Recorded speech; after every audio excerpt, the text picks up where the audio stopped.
오늘부터는 이제 비유 본문으로 들어가는데요. 이 마가복음 4장 1절부터 34절, 여러분들이 그 강의의 그 표를 쭉 보시면 아시지만 한 비유를 예를 들면 마가복음, 마태복음, 누가복음에 다 나오는 거를 종합해 가지고 한 비유씩 해석하지 않고 우리가 지금 하는 방법은 그 복음서 안에 들어있는 비유를 해석합니다. 그렇게 하는 거는 이유를 짐작하시겠죠. 왜냐하면 복음서마다 다른 상황에서 말씀을 하고 있는 것이기 때문에 비유를 해석하려면은 그 복음서에서 해석하는 것이 더 정확한 해석이라고 생각하기 때문에 그렇습니다. 그래서 이제 오늘하고 다음 주는 마가복음에 나오는 비유를 보고, 그다음에 마태복음, 그다음에 누가복음 이렇게 보는데, 누가복음에는 이제 비유가 좀 많고요. 마가복음에는 상대적으로는 적은 편입니다. 그래서 마가복음은 2주 동안 봅니다만은 이 비유도 하나를 이렇게 잘라서 보지 않고 문맥에서 살펴보는 것이 더 중요하기 때문에 이 마가복음에 나오는 비유가 많이 모여 있는 것은 4장인데 4장 1절부터 34절을 전체를 살펴보게 됩니다. 이 마가복음 4장 1절부터 34절은요, 마가복음 연구에 있어서도 단순히 비유 연구만이 아니라 마가복음 연구에 있어서도 상당히 중요한 부분입니다. 여러분, 마가복음에 나오는 예수님의 모습으로서 중요한 모습이 어떤 거가 있나요? 마가복음에 나오는 예수님, 그러면 어떤 분인가요? 보통 전통적으로는 많이 알려져 있는 것이 이적을 행하는 분, 그리고 고난의 주. 그래서 보통 그렇게 많이 하죠. 고난의 메시아. 고난의 메시아로서 예수님이 많이 강조되어 있다고 하는데, 우리가 마태복음에서는 예수님이 뭐 많이 가르치시고 마가복음에서는 이적을 많이 하시고 하고 생각하지만, 여러분들이 신약 책들을 이렇게 보시면요, 마가복음에 나오는 예수님의 모습, 마가복음의 기독론에도 예수님이 가르치는 자로서의 모습이 굉장히 중요합니다. 그런데 본문은 이제 그 마가복음에 나오는 예수님의 가르침이 길게 나와 있는 게 두 군데거든요. 4장에 나오고 13장에 나오고, 13장은 우리가 잘 아는 대로 소묵시록이라고 해서 나오는 것이고, 그 둘 중에 하나로서 중요하기도 하고, 예수님의 그 교훈이나 사역의 핵심도 하나님의 나라잖아요. 그죠? 근데 마가복음 4장이 하나님의 나라를 가르치는 것이기 때문에도 중요하고, 그 다음에 이제 마가복음 4장은 좀 어려운 구절들이 몇 군데 있습니다. 대표적인 것이 예수님이 비유로 말씀하시는 이유를 뭐라 그러죠? 마가복음 4장에서 이사야서를 인용하면서 보기는 보아도 알지 못하며 못 알아듣게 하기 위해서 비유로 얘기한다, 이런 말씀 같은 거거든요. 근데 그런 것들이 정말 그 상식적으로 말이 안 되는 거예요. 예수님이 말씀하시기를 내가 비유로 말하는 이유는 너희 못 알아듣게 하기 위해서 비유로 얘기한다. 이거는 우리가 알고 있는 예수님의 기본적인, 제가 지난주에 말씀드린 대로 하자면 외부 지식을 통해서 예수님이 뭐 하는 분이냐? 예수님은 이 땅에 오셔서 하나님의 나라에 대해서 알려주고 구원의 길을 가르쳐주고 이러는 분이라고 알고 있는데, 하시는 말씀이 못 알아듣기 위해서 한다. 이거는 안 맞는 거거든요. 이렇게 안 맞는 것을 틈이라 그러는 겁니다. 지난주에 말씀드린 대로. 그 틈은 독자가 복음서를 읽어가면서 다 메워나가야 되는 겁니다. 지난번에 말씀드린 대로 고기만 읽고 끝나는 게 아니라 끝까지 다 듣고 나서야 본뜻을 이해할 수 있기 때문에, 앞으로 살펴보겠지만 이 21절에서 25절에 나온 내용이나 다른 몇 가지 예수님의 모습과 비교해 볼 때 그 틈을 메우는 것이, 이건 영원히 못 알아듣게 하기 위한 것이 아니고 뭔가 다른 목적이 있어서 하신 말씀일 것이다. 뭐 이런 식으로 이제 메워나가는 작업을 이제 하게 되는 겁니다. 그래서 이 어려운 점이 많이 있기 때문에도 마가복음 해석에서 굉장히 중요한 부분이라고 생각되기도 하고, 그래서 이 4장은 뭐 어느 성경이 중요하지 않은 데가 없겠지만 4장에 나오는 이 비유가 모여 있는 부분은 비유 연구로도 중요하지만 마가복음 연구에서도 상당히 중요하다고 많이 인정하는 그런 부분입니다. 지난번에 말씀드렸던 대로 오늘 처음에 마가복음 4장 1절부터 34절, 달리 말하면 본문의 위치부터 살펴보면요, 마가복음의 흐름은 우리가 잘 아는 대로 예수님께서 하나님의 아들이라고 처음부터 선포하고 시작하죠. 하나님의 아들 예수 그리스도 복음의 시작이라, 이렇게 선포하면서 시작하고, 그 다음에 바로 예수님께서 세례받는 장면, 시험 받는 장면, 시험은 굉장히 간단하게 나옵니다. 마가복음에는. 그러고는 사역을 시작하시는데, 마가복음에 나오는 예수님의 사역은 1장 14, 15절에 나오는 대로 아주 명확하게 얘기하죠. 때가 찼고 하나님 나라가 가까웠으니 회개하고 복을 믿으라. 이게 마가복음에서 얘기하는 예수님의 사역이거든요. 그 예수님의 사역을 일종의 요약하는 거라고 볼 수 있겠죠. 이렇게 예수님께서 이제 사역을 이제 시작하시고, 예수님께서는 제자들을 부르시고, 이때 제자들을 부르신 거는 12제자 선택한 것과는 다릅니다.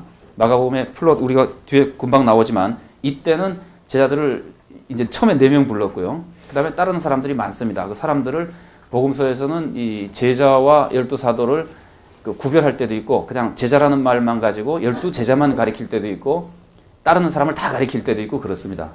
여기서 제가 지금 말씀드리는 제자는 그냥 제자들을 그냥 부르고 있고 아직은 12명으로 확정한 때는 아닙니다. 1장 21절부터는 예수님의 구체적인 사역을 보여주기 시작하는데 처음부터 나오는 것은 귀신을 쫓아내는 것과 병 고치는 그런 사역들입니다. 그리고 1장이 끝난 다음에 마가복음에서 2장 1절부터 3장 6절은 상당히 유명한 그 부분입니다. 이건 뭘로 유명하냐면은 예수님과 유대 종교 지도자들과의 논쟁으로 유명합니다. 5개의 논쟁이 있다고 보통 그러죠.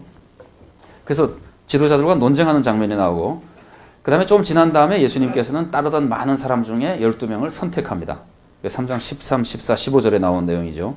선택하고 그 다음에는 예수님의 사역 때문에 그 유대 종교 지도자들과 예수님께서 바알세불 논쟁이라고 하는 그 논쟁을 벌이는 장면이 나오고 그 바로 다음에는 예수님의 진짜 가족이 누구냐.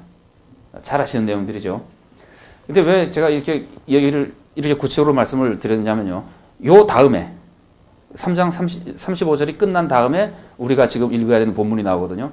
본문이 나오기 직전의 모습은 특별히 중요합니다. 예수님의 가족이 누구냐로 얘기했다고 하는 것도 이 본문을 이해하는데 중요한 역할을 합니다. 아주 간단하게 나마 그 1장부터 3장 35절의 내용을 제가 간략하게 말씀드렸습니다만은 그것을 이제 정리해 본다면 예수님의 사역은 귀신 쫓아내는 거, 병 고치는 거, 그 다음에 복음을 전파한 것이었다. 근데 어떠세요? 이거는 이제 이 독자가 마가복음에 지난번에 말씀드린 대로 저자적 독자가 이것까지 알고 있었는지 없었는지는 잘 알 수 없습니다만은 이 정도는 이 사람은 지금 몇 년쯤에 살고 있는 사람이죠. 마가복음의 저자적 독자는 연도로 하면은 대개 몇 년쯤에 사는 사람입니까? 대개 70년 전후라 그러죠, 그죠? 왜냐하면 마가복음의 기록 연대가 그 독자의 시대라고 보는 것이 가장 적합합니다. 이 마가복음을 쓰는 사람이 앞으로 100년 후에 이 사람들이 이것을 읽어라 그렇게 쓰는 게 아니잖아요. 그 사람들에게 전하게 쓰는 거기 때문에 마가복음은 대개 예루살렘 멸망 직전이나 직후라고 보통 학자들이 얘기를 하니까 여기서 제가 참고로 한번 말씀드리면요. 시기를 정할 때요. 저자적 독자의 시기를 정할 때 정확하게 정하려고 그러지 않습니다. 그러니까 예를 들면 어떤 학자들은 60년대 말이다 그렇게 주장하는 학자들도 있고 어떤 학자는 70년대 초다 이렇게 주장하는데 이게 제가 이해하기로는 팽팽하거든요. 그러면 우리가 역사 비평을 하려면은 그 중에 하나를 결정을 해야 돼요. 예루살렘 멸망 전이냐 멸망 후냐 하는 것을 결정해가지고 그 상황에다 맞춰가지고 이제 해석을 해야 되거든요. 근데 이렇게 팽팽할 경우는 정할 때부터 틀릴 확률이 50%죠. 굉장히 위험한 거예요, 사실은요. 그래서 제가 소개하는 이 방법은 중요한 게 뭐냐면 지식이거든요. 틈을 메우는 게 중요한데 틈은 전부 다 지식으로 메우는 거거든요. 그래서 그 저자적 독자가 가지고 있는 지식을 공감할 수 있는 정도로 찾는 데까지만 합니다. 그러니까 이 방법에 대해서 이제 다른 신약을 공부하는 분들이 반대하는 분도 있고 찬성하는 분도 있고 학교에서 토론한 적도 있고 합니다만은 어쨌든 제 방법은 약간 뭐라 그럴까요? 조금 넓게 잡습니다, 폭을. 그렇게 넓게 잡는 이유는 그러면은 틀릴 가능성이 줄어들기 때문에 그렇습니다. 예를 들면 100% 틀리는 이론은 뭐냐면요. 마가복음을 쓴 것은 AD 68년 10월 25일이다. 그건 잘은 몰라도 100% 틀릴 겁니다. 그렇게 정확하게 말할 수 있는 건 틀리거든요. 그러나 마가복음을 쓴 것은 아마 AD 60년에서 80년 사이쯤일 것이다. 그러면 거의 맞을 거예요. 이런 식으로 하는데 우리가 중요한 것은 지식이기 때문에 그 시대에 사는 사람들이 10년, 20년 상관에 그 사람들의 지식이 많이 바뀌지 않습니다. 그 다음에 이제 문화 양식도 많이 바뀌지 않고 조금 중요한 게 있다면은 마가 공동체의 지식은 바뀌어요. 예루살렘 멸망 전이냐 후냐에 좀 다릅니다. 그래서 그거는 잘 모르는 상태로 적어도 예루살렘 멸망 임박에 대해서는 알고 있었을 것이라고 생각합니다. 최소한 직전이라고 생각하지 예루살렘의 위기가 닥치기 수십 년 전이라고 생각하지는 않거든요. 대개 65년 이후라고 보니까 빨리 잡는 사람들도.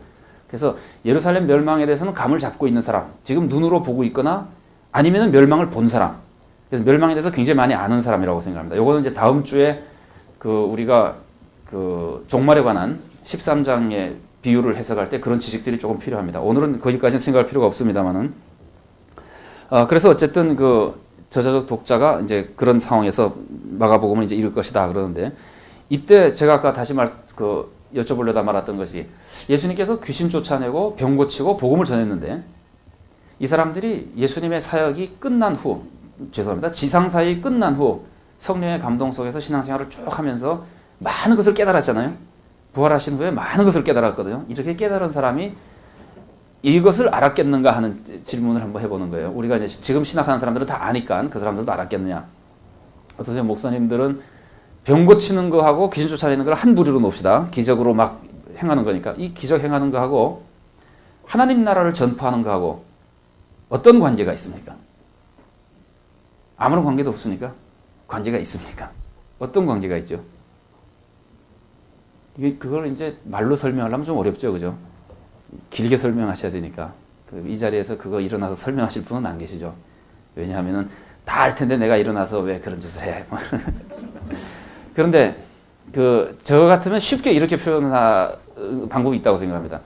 기적과 병을 고치는 것은 하나님 나라가 왔다는 것을 보여주는 겁니다. 예수님의 메시지가 핵심이 그거죠. 때가 찼고 하나님 나라가 가까이 왔다. 그러니까 복음을 믿어라. 회개하고 복음을 믿어라인데 하나님 나라가 가까이 왔다. 그러면 사람들이 좀 삐딱한 사람이 뭐라 그러겠어요? 하나님 나라가 왔는지 우리가 어떻게 아느냐? 그러면 예수님께서 보면 모르느냐? 귀신 쫓아내는 걸 보면 모르느냐? 이 귀신을 쫓아낸다고 하는 것은 사탄의 세력 속에 있는 사람들에게 하나님의 세력을 가지고 사탄의 세력을 쫓아내는 거거든요. 그게 하나님 나라가 오는 거예요. 우리가 아는 대로 하나님의 나라는 하나님의 통치라 그러잖아요. 하나님의 세력, 하나님의 통치력이 사탄이 통치하던 것을 막 밀어내는 거거든요. 그래서 예수님께서는 병을 고치고 귀신을 쫓아내는 것이 하나님 나라를 직접 시행하시고 또 보여주시고 그래서 사람들로 하여금 이제 복음을 받도록 이제 하는 그런 것으로 볼 수 있습니다. 예수님의 사역을 우리가 보통 그렇게 보죠. 그런 것 정도도 아마 이 사람들이 짐작했을 것이다. 특히 사도행전을 보세요. 사도행전 봐도 제자들이 복음 전할 때 자꾸 뭐 고쳐주면서 복음 전하죠. 그죠? 처음에. 고쳐주는 것이 다 하나님 나라를 보여주는 거예요. 그럼 지나가는 말로요. 요즘에는 어떻게 하면 하나님 나라를 보여줄 수 있습니까? 요즘에도 기적 행하는 것이 참 좋은 방법입니다. 기적을 행하는 것은 언제라도 좋은 겁니다. 근데 이제 기적 행하는 것에 매달리는 것이나 그것을 절대화하는 것이 문제지 기적을 행하는 것은 하나님 나라를 보여주고 사람을 돕는 거기 때문에 참 좋습니다. 그런 방법이 있고 근데 기적은 하나님이 필요 없으면 안 해주잖아요. 그래서 기적 아니고도 하나님 나라를 보여줘야 되는데 어떻게 하면 보여줄 수 있을까요? 사탄적 세력을 물리치는 모습을 보여주면 하나님 나라를 보여줄 수 있는 겁니다. 사탄이 예를 들면 분쟁을 일으킨다. 그럴 때 분쟁을 일으키지 않고 용서하고 화목하고 사랑하면은 하나님 나라가 거기서 이제 나타나게 되는 겁니다. 그래서 싸우는 교회가 부흥되는 경우는 없죠. 화목한 교회는 부흥이 됩니다. 그게 왜냐하면 하나님 나라를 보여주기 때문에 그렇습니다. 이제 그런 유형의 그 원리를 예수님의 사역에서 우리가 발견할 수 있고요. 그러면서 이제 예수님께서는 그런 사역을 통해서 하나님 나라를 계속 보여주고 전하고 쭉 하시는데 사장이 바로 하나님 나라를 가르쳐주는 부분이라는 거예요. 하나님 나라는 바로 이런 것이다. 그래서 이제 사장에서 독자가 굉장히 많은 것을 배우게 되고 그 이후에는 계속해서 다시 또 기적이나 이런 사역을 통해서 예수님의 본격적인 사역이 본래적인 사역이 계속됩니다. 그래서 우리 본문이 하나님 나라를 보여주면서 복음을 전하는 예수님이 하나님 나라가 어떤 것인지를 설명해 주는 부분이기 때문에 지금 하나님 나라가 뭔지 대략 알아요. 이스라엘 사람들이. 자기네들이 알던 것과는 조금 다른 개념.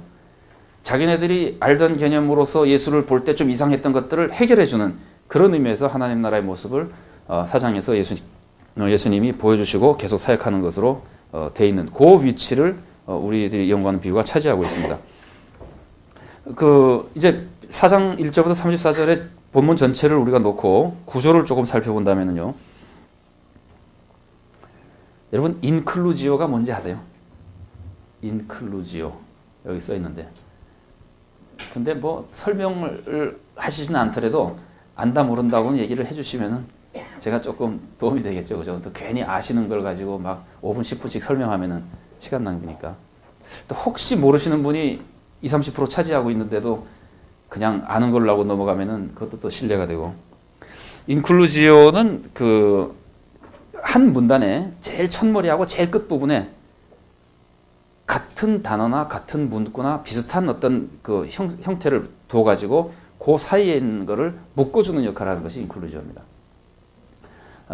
인클루지오의 가장 단순한 모습이라면 뭐 이런 것도 생각할 수 있습니다. 그러면 오늘은 우리가 예수님이 가르치신 하나님의 나라에 대해서 살펴보도록 하겠습니다. 이렇게 강의를 시작할 수 있죠. 그죠? 끝날 때 이렇게 해서 우리는 오늘 예수님이 가르치신 하나님 나라에 대해서 살펴봤습니다. 그러면은 처음에 하나님 나라에 대해서 살펴보기로 했고 살펴봤다고 얘기함으로써 그 문구가 딱 나오잖아요. 그러면은 그 안에 있는 것이 전체가 한 문구, 한 단위라는 걸 보여주는 겁니다. 그리고 인클루지어를 형성하는 단어는 대체로 꼭 그렇지는 않지만 대체로 그 안에 나오는 문단의 중요한 주제를 보여줍니다. 그래서 이 사회에서 이분이 하나님 나라를 가르치셨구나 뭐 이런 식의 걸 발견할 수 있는데 4장 1절부터 34절 같은 경우는 1, 2절과 33, 34절이 예수님이 비유로 가르쳤다는 표현을 통해서 인클루저를 형성하고 한 문단을 이제 형성합니다. 이건 뭐 누구나 봐도 한 문단인 걸 알기 때문에 뭐 그렇게 뭐 특별하진 않고요. 문제는 그 사이에서 예수님이 가르쳐주신 내용이 뭐죠? 하나님 나라에 대한 비유거든요. 그러면은 예수님이 여기서 비유를 가르치셨구나 라고 생각할 때 비유가 어떤 것인가 본문 안에서 그걸 알아볼 필요가 있는데요. 이 본문을 보면은 우리가 그 신약학자들의 여러 가지 이제 분류를 보면은 어떤 분들은 여기 비유가 뭐 3개 나온다는 사람, 4개 나온다는 사람, 5개 나온다는 사람 이렇게 여러 사람이 있습니다. 그런데 우리는 그 비유라고 하는 개념을 두 가지로 나눠서 일반적인 것이 아니라 이 본문에서만 두 가지 나눠서 생각해 볼 수가 있는데 하나는 그 비유적인 것을 다 그냥 비유로 볼 수가 있습니다. 그러면 이 문단에는 5개 정도 나온다고 봐도 상관이 없습니다. 그런데 이 문단에서 무엇라고 설명하냐면은 예수님이 비유로 가르치셨다. 그런데 비유로 가르치신 건 누구에게 가르쳤죠? 무리들에게 가르치고 비유에 대한 설명은 제자들에게만 하죠. 그죠? 그렇게 보면은 요 내용 안에서 마가복음의 저자가 우리들에게 예수님이 비유로 가르치셨다고 말씀하실 때의 비유는 무리들에게 얘기한 것, 제자들에게 설명한 것이 아니고 무리들에게 얘기한 것을 주로 가리킨다고 보는 것이 옳지 않겠느냐라 그런다면은 예수님이 무리들에게 말씀하신 부분 안에서 비유를 찾는 것이 이 본문에서 저자가 말하고 싶은 비유라고 생각할 수도 있습니다. 그러니까 제자들에게 설명하기 위해서 예를 든 거 있죠. 그죠? 등불의 예라든지 뭐 많이 받은 자는 많이 받고 뭐 이런 예라든지 이런 것들도 비유라고 볼 수 있습니다. 그러나 마가가 여기서 예수님이 비유로 가르치시고 알아들을 수 있는 대로 가르치시고 제자들에게 설명해 줬다. 요 말하는 비유는 그것이 아닌 무리들에게 씨 뿌리는 자의 비유라든가 이렇게 말씀하는 것으로 볼 수도 있다. 그런 말씀이에요. 그렇게 조금 구별해서 생각해 볼 수 있는데 그렇게 구별해서 본다면은 예수님이 제자들에게 말씀하시는 것은요. 여러분 그 가지고 계신 자료의 15쪽을 보시면은 이렇게 교차대칭 구조를 2개 그려놓은 게 있는데요. 위에 있는 구조를 보면은 서론과 결론이 그 인클루저를 형성하는 같은 모습으로 이제 서로 대칭이 되고 그 다음에 B와 B-가 예수님께서 무리에게 말씀하신 겁니다. B도 예수님이 무리에게 말씀하신 것이고 B-도 예수님께서 무리에게 말씀하신 겁니다. 그리고 C만 예수님께서 제자들에게 말씀하신 겁니다. 그러면 이 형식만 보더라도 구별된단 말이죠. 그래서 C에 나오는 내용이 예수님이 제자들에게 말씀하신 것이라면은 비유는 그 앞에 나오는 3절부터 9절까지 하고 26절부터 32절로 보는 것이 좋지 않겠느냐라고 생각하는 거예요. 그렇게 보면은 그 비유는 씨 뿌리는 자에 비유하고 은밀히 자라는 씨에 비유하고 그 겨자씨 비유하고 이렇게 3가지 비유가 됩니다. 그래서 이제 제가 이것을 구조를 이런 식으로 한번 살펴보고 해석하자는 의미고 우리가 실제로 설교하실 때나 교회에서 말씀하실 때 제자들에게 말씀하신 것 중에 등불 비유라고 우리가 말하는 그런 것들도 비유라고 부르면서 비유라고 설명하고 설교하셔도 상관없습니다. 그게 꼭 비유라고 볼 필요가 없다는 것은 아니고 이 문장에서 이 사람이 쓰는 독특한 의미로서의 비유는 그 3가지를 보는 것이 더 중요할 것이다. 우리가 살펴보긴 다 살펴봅니다만은 이 3가지 비유를 보다 더 집중적으로 살펴보게 됩니다. 10절부터 25절이 제자들에게 예수님께서 말씀하신 것이라고 했을 때 이 제자들에게 말씀하신 내용을 잘 보면은 성경책이랑 가지고 계시면서 보실 수 있는 시간이 될지 모르겠습니다만은 10절부터 12절은요 홀로 계실 때 제자들 사람들이 나왔기 때문에 그러면 이걸 만일에 틈메우기를 한번 해보세요. 예수님이 배에 타시고 사람들은 물가에 있고 무태에 있고 비유로 가르쳤잖아요. 그런데 갑자기 10절에 가면 예수님께서 홀로 계시잖아요. 제자들이 나와서 또 얘기했잖아요. 그러고 나서 다시 21절에는 26절에 또 가라사대 하나님의 나라를 하면서 사람이 뿌린 것 같으냐고 쭉 가르칠 때 이건 비유거든요. 요 비유는 설명이 없습니다. 설명이 없으나 35절에 보세요. 그날 저물 때에 제자들이 에게 이르시되 가자. 그러니까 36절에 예수를 배에 계신 그대로 모시고 가매 이렇게 돼 있잖아요. 그러니까 예수님은 다시 배 타고 계시고 사람들에게 설교하셨다는 얘기 아니에요. 그래서 요게 틈이에요. 그러니까 그럼 도대체 언제 예수님 혼자 계실 때가 있었고 언제 무리랑 얘기했느냐, 이런 틈을 우리가 이제 메워야 되는 겁니다. 아마 예수님께서 휴식 시간을 가지셨을 것이다. 성경에 없는 겁니다. 짐작하기에는 그게 제일 자연스러운 방법인 것 같습니다. 그때 제자들이 왔고 제자들에게 예수님께 설명해 줬고, 자 그럼 2강 시작합시다. 그래서 사람 다 모아놓고 두 번째 강의를 배 타고 다시 하셨을 것이다. 이게 이제 자연스러운 틈 메우기라고, 저 같으면 그렇게 메우는 게 좋다고 생각합니다. 어쨌든 10절부터 12절은요, 예수님께서 왜 비유로 얘기합니까? 라고 하는 거에 대해서 제자들이 비유에 대해서 물어보니까 예수님께서 말씀하시기를 저희에게 이러이러한 이유 때문에 비유로 말해준다 하고 비유로 말하는 이유를 설명하고 있거든요. 그 다음에 21절부터 25절에는 비유로 말하는 이유를 설명하진 않습니다. 그러나 내용을 가만히 살펴보면은 예수님께서 비유로 가르침에 대한 설명이 의미상 그렇게 설명이 됩니다. 나중에 조금 우리 같이 살펴보겠습니다만은.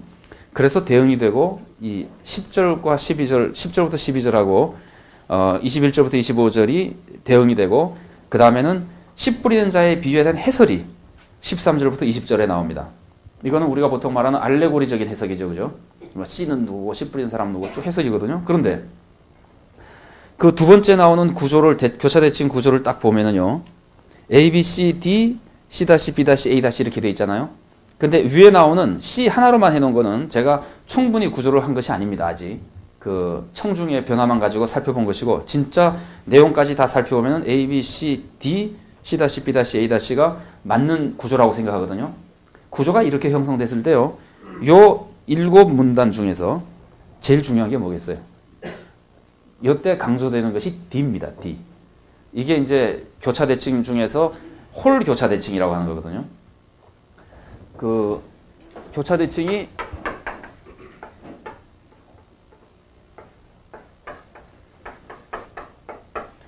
이렇게 가운데가 하나 남는 것을 홀 교차 대칭이라고 그러고요.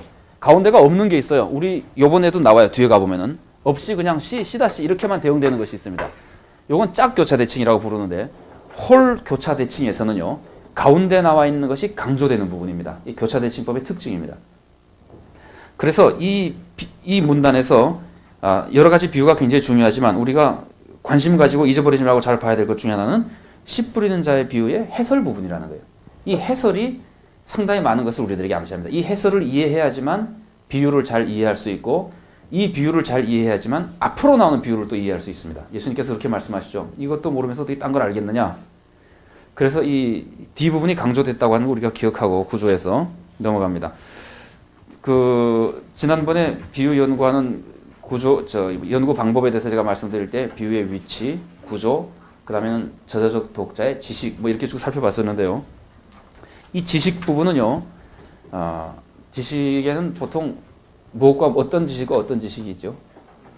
예, 외부 지식과 내부 지식이 있는데, 제가 다음에 다른 강좌에서는 지식의 부분을 따로 좀 자세히 살펴볼 부분 뗄 때도 있을 겁니다. 근데 여기서는 자세히 살펴보지 않고 본문 해석할 때 직접 살펴보는 것으로 그냥 넣도록 했습니다. 한 가지만 살펴보고. 어쨌든 외부 지식에 대해서 살펴보고 내부 지식에 대해서 살펴봐야 되는데, 여기는 나중에 문맥의 연구를 많이 할 거기 때문에 내부 지식을 따로 살펴보지 않았습니다. 그거 살펴보는 거하고 중복되기 때문에요. 외부 지식만 조금 살펴볼게요. 외부 지식 중에서도 우리가 되게 알거나 아니면은 간단한 것들은 본문 할 때 그냥 말하고 넘어가는 것을 하고, 한 부분만 따로 살펴보는 것이 씨 뿌리는 관습에 대해서 살펴보려고 그러는데요. 신학교에서 공부하신 분들은 제가 생각하기에 특히 우리 교단에서 공부하신 분들은 대체적으로 이렇게 생각하시는 분이 많으실 겁니다. 팔레스틴 사람들은 농사를 지을 때 씨를 먼저 뿌립니까? 땅을 먼저 갑니까? 씨를 먼저 뿌리는 것을 알고 있죠, 그죠? 그게 이제 예레미야스나 그 당시를 연구한 사람들이 했었던 것이고, 그런 관습이 있었던 것은 틀림없는 것 같습니다. 근데 이제 그걸 가지고 이 비유를 해석하는 경우가 많이 있거든요. 물론 저도 그렇게 설명을 많이 했었습니다. 근데 최근에 자료들을 더 보고 생각해 본 바에 하면 저는 조금 반대하는 입장으로 바뀌었어요. 근데 이제 그렇게 설명하는 이유 중에 하나는 씨 뿌리는 자가 나가 씨를 뿌리는데 길가에 떨어지고 뭐 돌짝밭에 떨어지고 가시밭에 떨어졌다. 그러고 저기 이제 좋은 밭에 떨어졌다. 그랬을 때 어떻게 이렇게 다른 데 많이 떨어지겠느냐 하는 거에 대한 설명을 의아하게 생각하면서 그것은 그 사람들이 씨를 먼저 뿌리기 때문에 그런 것이다. 이제 이렇게 해서 이제 설명하고 학자들이 연구를 했었고 자료가 많이 있고 그렇습니다. 그렇지만 그 상당히 많은 학자들이 거기에 대해서 반대하면서 그거는 그렇게 해석하는 것이 아니고 그게 아니고 이거는 실수해서 떨어진 것이다. 얼마든지 실수해서 떨어지지 않느냐고 설명하는 부분이 있습니다. 근데 제가 느끼기에는 그렇게 많이 느꼈어요. 그거는 실수해서 떨어졌다고 하는 거는 그 당시 관습을 몰라가지고 우리나라에서 농사 짓는 거나 생각하는 사람들이 주먹구구식으로 해석하는 것이고 그 당시 관습을 보면은 먼저 뿌리고 갈았다. 이제 이렇게 생각하는데 두 가지가 다 혼용됐었던 것 같아요. 뭐 2000년 전에 그걸 다 알 수는 없습니다만 학자들이 연구해본 자료에 의하면은. 그리고 저자적 독자의 입장에서도 먼저 뿌리고 가는 경우도 있고 뭐 하는 것이 있었으리라고 생각이 됩니다. 이제 문제는 이 본문의 흐름을 독자가 읽을 때는 어떻게 생각하겠느냐 라 그런다면은 제가 보기에는 오히려 먼저 갈고 뿌렸다고 보는 것이 더 적합하지 않겠나 하는 생각이 듭니다. 요거는 조금 다른 의미도 있지만 나중에 살펴보는 대로 요 씨라 그럴 때 우리나라는 단수복수 개념이 별로 없잖아요. 그래서 그게 이제 구별이 잘 안 되는데 외국어들은 뭐 구별되는 용암하고 헬라어는 물론 다 단수복수가 구별이 됩니다. 근데 돌밭에 떨어진 거 뭐 거기 떨어진 거 할 때 그게 씨가 다 단수로 돼 있어요. 그리고 좋은 밭에 떨어진 씨는 복수로 돼 있어요. 그래서 우선 이미지가 이거 다른 의미가 더 중요한 의미가 있지만 우선 딱 받는 이미지가 길가에 떨어지는 씨가 일부러 막 길가에도 갈아엎을 거니까 그렇게 해석하거든요. 씨를 먼저 뿌리고 나중에 갈아엎기 때문에 갈아엎을 거니까 미리 다 뿌렸다 이거예요. 돌밭이고 뭐고 이따 갈아엎을 거니까 그렇게 해석하기에는 마음에 안 든다는 이거예요. 거기 떨어지는 씨가 많다는 이미지를 별로 안 줍니다. 좋은 밭에 떨어진 것보다 그런 구별이 조금 있고 그 다음에 이제 또 한 가지는 우리가 가지고 있는 그거로 생각할 때 길가에 떨어진 씨를 나중에 갈아엎을 거기 때문에 그러니까 뭐 휴지 기간에 쉬는 기간에 사람들이 막 다녀서 길처럼 된 데다가 나중에 갈아엎을 거니까 씨를 뿌렸다고 생각해 봅시다. 농부가. 그러면 농부가 씨를 뿌리고 나서 갈아엎을 거기 때문에 씨를 뿌렸다면은 금방 갈아엎겠어요? 한참 있다 갈아엎겠어요? 막 뿌린 씨를 새들이 와서 막 쪼먹고 돌밭에 뿌린 씨는 갈아엎지 않아가지고 결국은 다 말라 죽고 이렇게 하진 않을 거 아니에요. 결국 거기다 뿌려도 갈아엎어가지고 싹이 나게 만들어야 될 거 아니에요. 그렇게 놓고 볼 때 별로 그 타당성이 그 우연히 실수로 떨어졌다고 하는 것보다 타당성이 없지 않느냐 하는 생각이 들고요. 또 한 가지는 그 당시 팔레스틴 사람들의 밭이 어느 만큼 많았겠습니까? 경작지가 어느 만큼 넓었겠습니까? 조그맸을 것이다. 이게. 작은 밭이었을 것이다. 이게. 그래서 만일에 한 번 농사를 짓고 1년 쉬었다가 다시 농사를 짓는 거라면 이해를 할 수 있습니다. 그러나 계속 농사를 짓는 자리라면은 농사를 짓는 사람이 어디가 돌짝밭이고 어디가 갈아엎을 것이고 하는 것을 모른다는 것은 거의 불가능한 거예요. 그 조그만 땅덩어리에서. 그렇다면은 그 갈아엎을 거기 때문에 뿌렸지만 갈아엎지 않아서 가시랑 같이 자라고 뭐 돌밭에서 자라고 새들이 쪼아먹고 하는 것은 별로 타당성이 있어 보이지 않습니다. 그냥 이제 그렇게 주장하는 학자들도 있고 다르게 하는 학자들도 있지만 저는 이제 이쪽 편에서 제가 이해하는 것을 말씀을 드렸는데 여러분들이 공감이 되는 대로만 그냥 사용하시면 됩니다. 결정적인 건 아니고요. 오늘 본문 해석에서도 그렇게 중요하진 않습니다. 다만 예레미야서나 이런 몇 사람의 연구가 영향을 많이 미쳐서 그렇게 해석하는 거에 대한 그 반대 의견을 제가 한번 생각해 볼 수 있도록 여러분들에게 소개를 해드리고 싶어서 그런 거고요.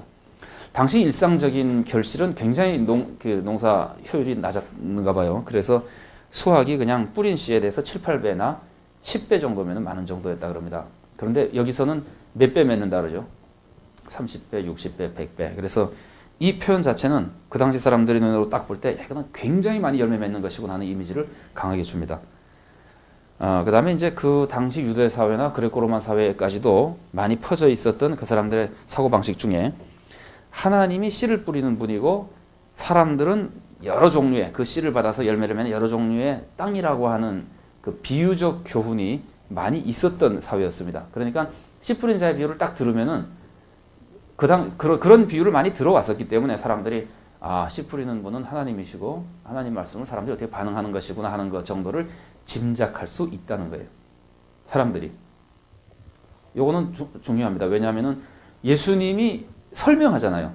예수님이 설명하는 거를 안 들어도 그 정도는 안다는 거예요. 그러면은 그 정도 아는 것 이상의 설명을 예수님으로부터 들어가지고 이 사람들의 그 비유 이해에 도움을 더 받아야 된다 하는 것을 암시해 주는 겁니다.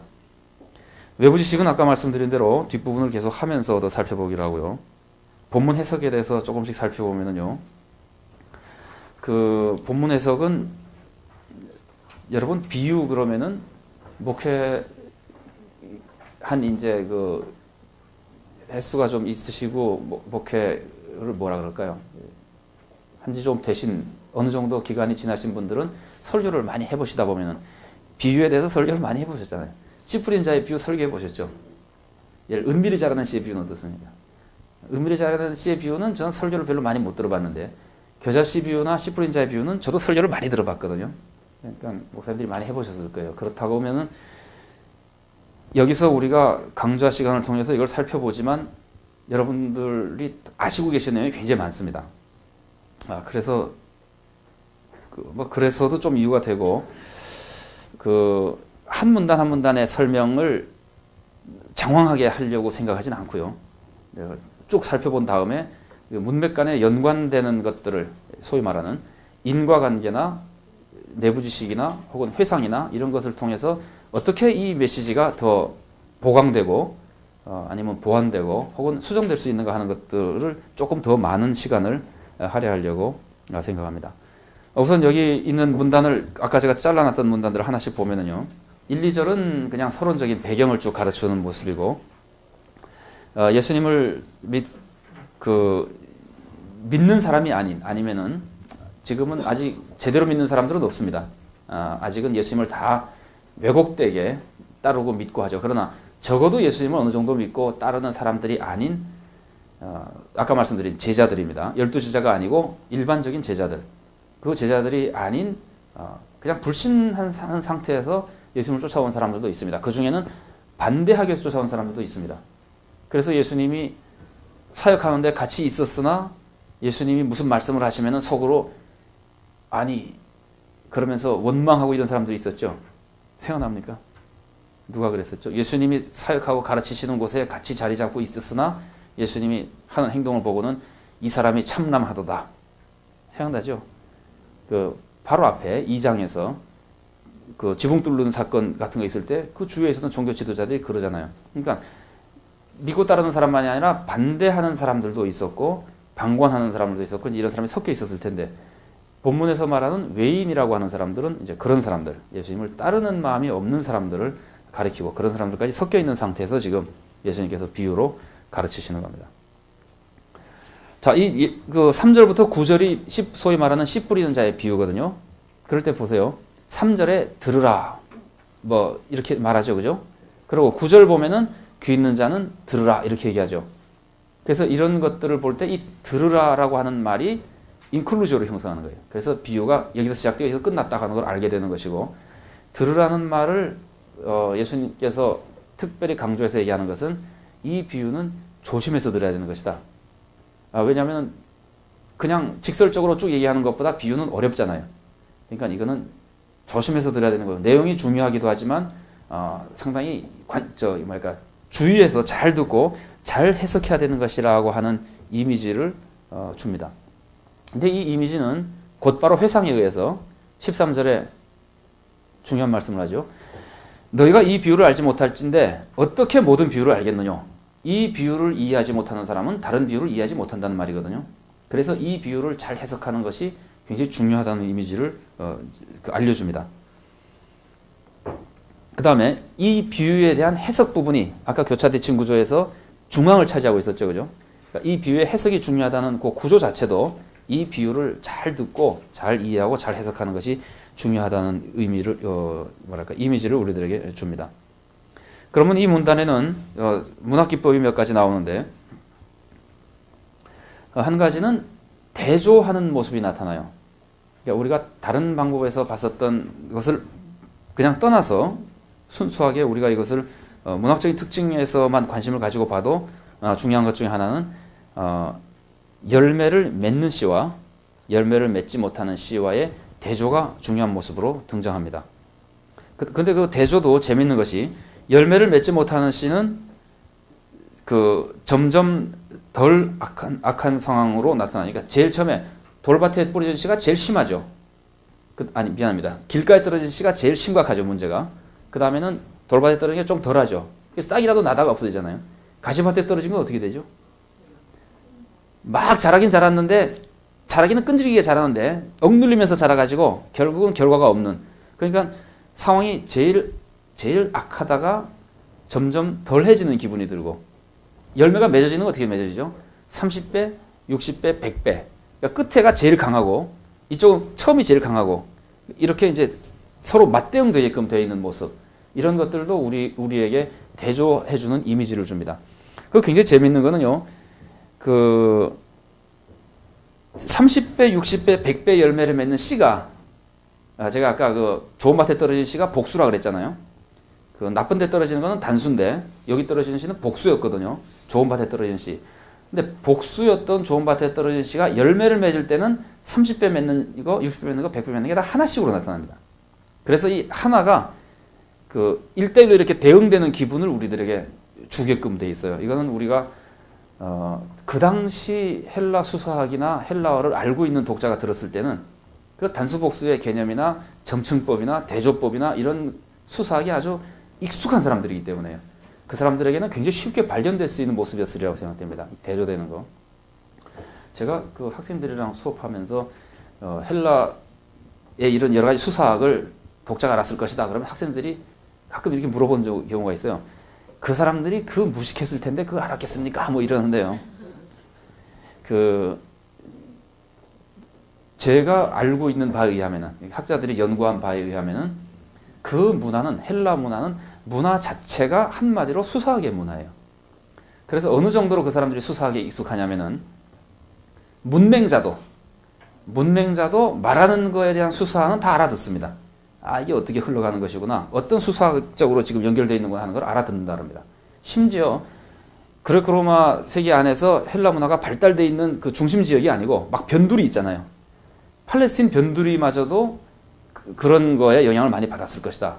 그렇게 학자들은 평가합니다. 그러니까 그 사람들이 그런 것을 알았겠느냐고 생각하는 것은, 우리가 아무리 공부해도 모르니까 그것들이 어떻게 알았겠냐, 그건 천만의 말씀이에요. 그 사람들은 문화가 다른 거예요, 문화가. 어떤 사람이 그러대요. 딱 미국 가니까 거지도 영어 잘하대. 미국에는 아무리 무식해도 영어 잘하거든요. 그렇게 생각하면 좀 비슷할 거예요. 우리나라에서는 아무리 영어 잘해도 미국 가면 대부분은 잘 못합니다. 아주 특별한 사람이 아니면 가면 처음에 막 헤매야 되거든요. 미국은 아무리 무식한 사람도, 문맹자도 영어 다 잘하잖아요. 그런 차이, 그렇게까지는 아니라 하더라도 성격상 그런 정도로 이 사람들이 알고 있는 수사학에 대한 그 지식은 아주 생활이에요, 생활. 그래서 굉장히 이 사람들은 수사학에 익숙한 상태, 우리가 그 사람들이 아는 거에 일부를 겨우겨우 발견해가지고 이제 찾아서 해석하려고 노력하는 중이라고 볼 수 있습니다. 그래서 이제 대조의 모습이 나타난다고 하는 것을 볼 수 있고, 이게 대조의 모습이 나타날 때 우리가 받을 수 있는 인상은, 열매를 맺지 못하는 것과 열매를 맺는 것이 탁 대조가 되면은 어느 게 지금 더 우세합니까? 열매를 맺는 게 훨씬 우세하죠, 그죠? 열매를 못 맺는 거하고 탁탁 대조해 볼 때 열매를 못 맺는 것들이 있어도 열매를 맺는 거는 아주 기적적으로 많은 열매를 맺잖아요. 그래서 이 대조 속에서 하나님 말씀이 나타나서 하나님의 나라가 하나님의 말씀으로 나타나서 역사하는 이런 모습을 보여줄 때, 하나님의 나라의 모습 중에 하나는 실패하는 것도 많이 있지만 성공하는 것이 굉장히 많이 있는 것이다 하는 이미지를 이 대조 속에서 쉽게 발견할 수 있도록 되어 있습니다. 그 다음에 아까 말씀드린 대로 그 당시 사회적인 관습이나 외부 지식만 가지고도 이 저자적 독자는 이게 무엇을 의미하는 것인가 걸 대략 알고 제자들도 알았을 것으로 생각하거든요. 그런데 막상 예수님께서 제자들에게 말씀하실 때는 너희들은 잘 모르고 있는 것이다. 그러고 설명해 주거든요. 그러면은 아는 것은 하나님의 말씀을 사람들이 여러 가지로 반응한다. 그래서 뭐 그 반응이 여러 가지가 나타나고 좋은 반응, 나쁜 반응 이렇게 있는 것이다 하는 정도는 아는데 이게 도대체 실제로는 무엇인가? 돌밭에 떨어지는 사람이 뭔가 반응을 잘못하고 있는 거긴 한데 그러면 실제로는 이게 구체적으로는 무엇인가를 사람들이 모르는 거예요. 그래서 그것을 예수님께서 가르쳐 줍니다. 그거는 박해가 올 때 하는 모습 그렇게 설명해 주죠. 그죠? 그 다음에 가시밭은 유혹과 무슨 뭐 시험거리가 있을 때 염려가 생길 때 하는 것 이런 식으로 구체적으로 더 설명해 주는 부분들이 그 다음에 말씀을 뿌리는 것은 뭐 하나님 말씀을 뿌린다 할 때 그럼 하나님 말씀 뿌리는 그 하나님 말씀이 도대체 무엇이겠느냐 라고 했을 때 예수님의 사역이나 이런 그 흐름 속에서 사람들이 이제 발견할 수 있는 것이 바로 예수님이 전하는 복음이라거나 이런 것들을 구체적으로 이제 발견하는 것 그리고 전하는 분은 바로 예수님이라거나 이런 것들을 발견할 수 있는 것이 해석의 중요한 내용이라고 볼 수 있습니다. 그렇게 놓고 보면은 이 비유에서 이 비유에서 사람들이 이제 발견할 수 있는 중요한 메시지는 크게 두 가지라고 생각할 수 있습니다. 하나는 실패와 성공의 대조 속에서 하나님 나라는 결국은 실패를 다 극복하고 성공해 나갈 것이라고 하는 메시지를 주는 것이고요. 이 메시지는 이 비유 안에서 암시되어 있고 이 비유 안에 들어있고 이 비유 안에 핵심 메시지라고 보기는 좀 어렵습니다. 이 비유의 핵심 메시지는 오히려 네 가지 땅이 반응하는 것을 강조함으로써 이 서로 다른 반응에 대해서 설명해 주면서 너희들이 어떻게 반응해야 되는가를 가르치는 것이 비유에서는 핵심이라고 볼 수 있습니다. 근데 이제 이 뒤에 하나님 나라의 성공이 굉장히 강조되는 것은 나중에 겨자씨 비유 같은 데서 나타나는 메시지를 통해서 회상을 통해서 거기 숨어있다 그럴까요? 2차적으로 나타났던 메시지가 보강되는 모습 속에서 더 강조된다고 볼 수 있습니다. 그래서 실패와 성공의 대조는 하나님 나라가 다양한 반대를 받게 되지만 여러 가지 반대를 받게 되고 뿌려도 열매가 안 맺는 것을 많이 보게 되겠지만 결국은 하나님의 역사 속에서 열매를 맺고 승리하고 이겨나가는 것이 더 클 것이다. 그래서 금방 저자적 독자의 입장에서 그 설교를 예수님의 비유를 보고 자기 입장과 이렇게 대조해가면서 맞춰가면서 해석할 때 만일에 저자적 독자가 70년대 전후였다라고 생각하면은 이 사람의 입장이 어떤 입장이에요? 교회가 상당히 어려움을 겪었을 때라고 볼 수 있죠, 그죠? 물론 우리가 거기까지는 부정하기 때문에 살펴보지 않습니다만은 특히 네로 시대의 박해가 막 끝난 시대라다 아니면 아직도 남아있는 시대라거나 이렇게 생각한다면은 더 심각하다고 생각해 볼 수도 있습니다. 이런 여러 가지 박해 아니면은 그런 상황에서는 전도도 하기가 더 어렵죠. 아니면은 전도해도 사람들이 막 잘 안 듣는 상황 이런 상황에서 제자들을 격려하는 메시지가 특히 저자적 독자의 입장에 있는 사람에게 격려 메시지가 된다고 볼 수 있습니다. 이거는 그동안에 양식 비평에서 많이 했던 얘기입니다.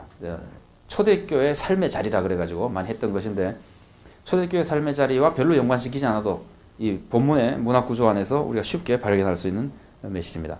그 다음에 다른 하나는 이것이 이제 더 구체적인 메시지인데요. 그 다른 하나는 열매를 맺는 땅하고 맺지 못하는 땅 중에서 왜 이 열매를 맺지 못하는가 아니면은 열매를 맺지 못하는 땅이 있다는 이런 사실만 가지고 주는 메시지입니다.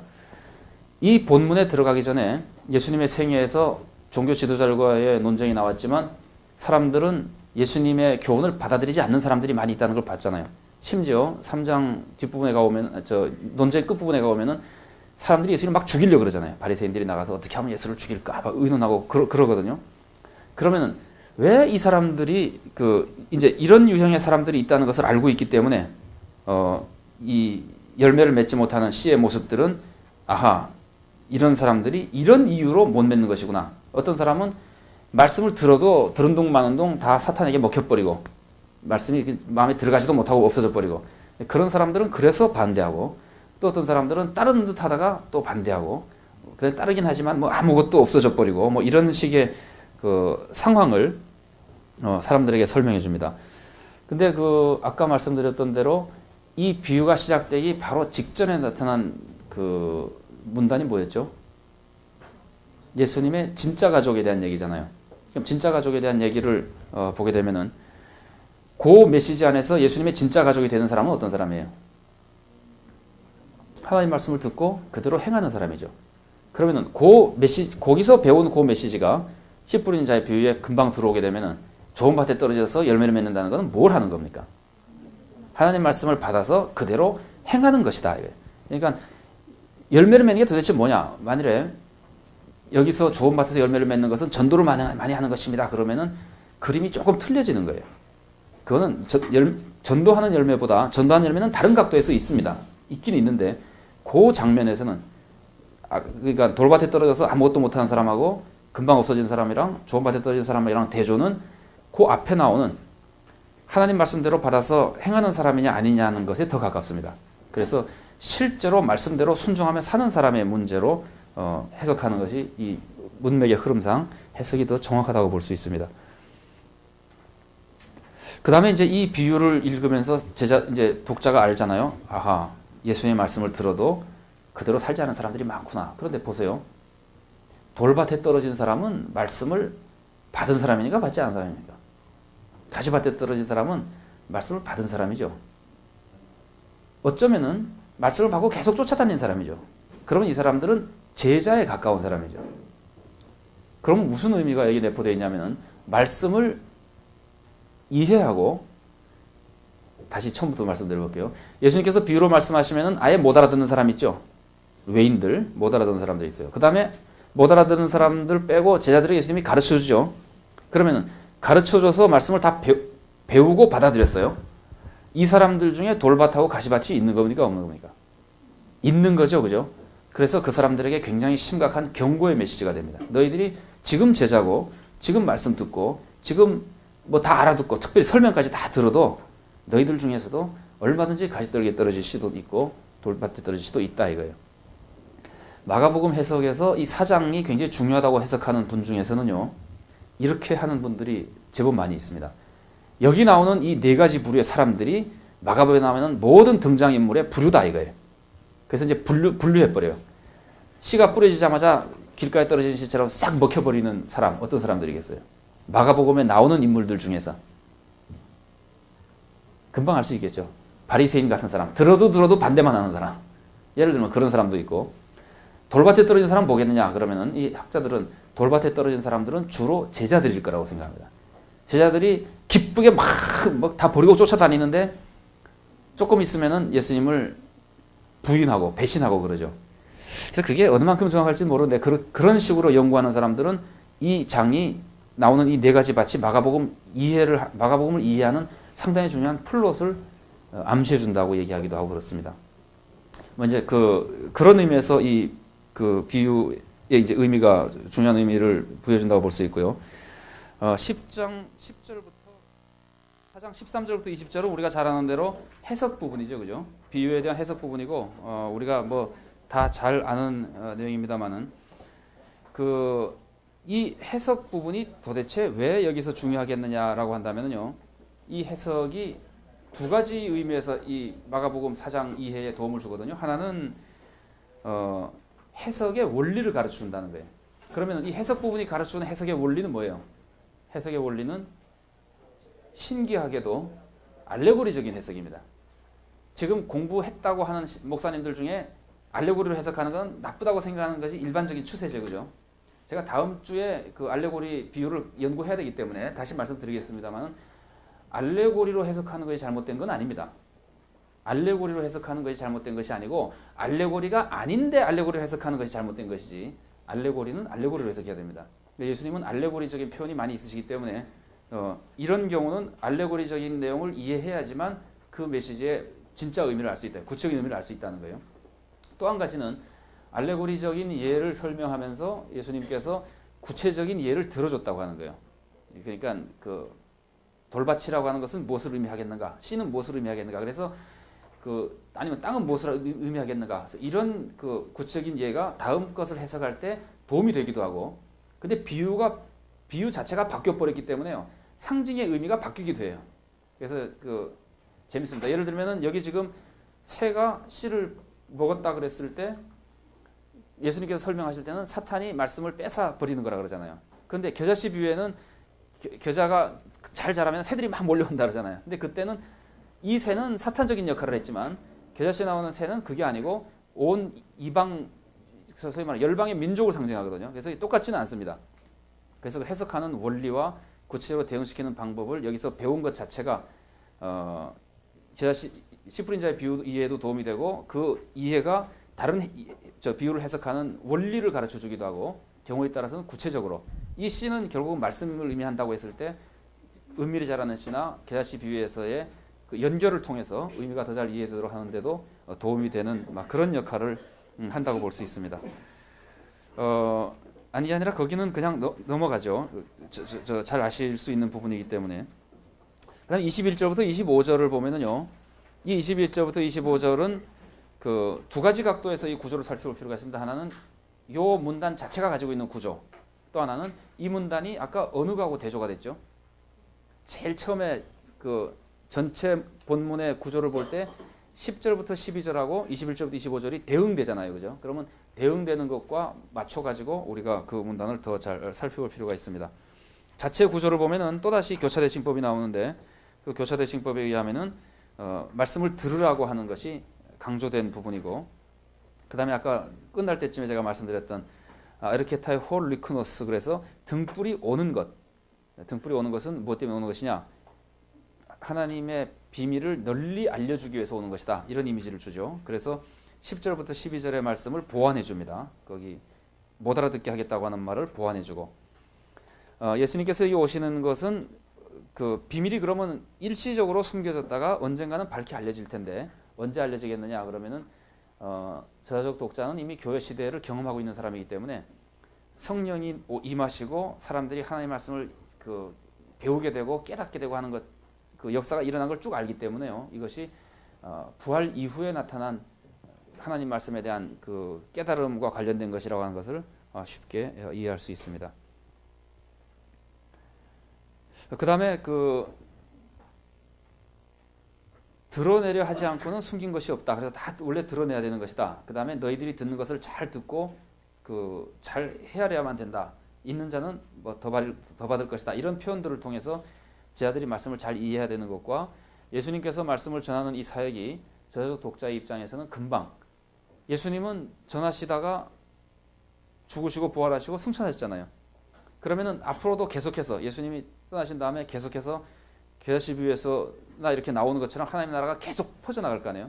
그러면은 그 퍼져나가는 것이 이 씨를 뿌리는 자를 통해서 퍼져나간다고 우리가 씨 뿌리는 자를 비유해서 이해를 했을 때 그러면 씨를 뿌린 자가 누가 돼야 될 것이냐 하는 것을 금방 틈메우기로 이해를 할 수 있게 되는 겁니다.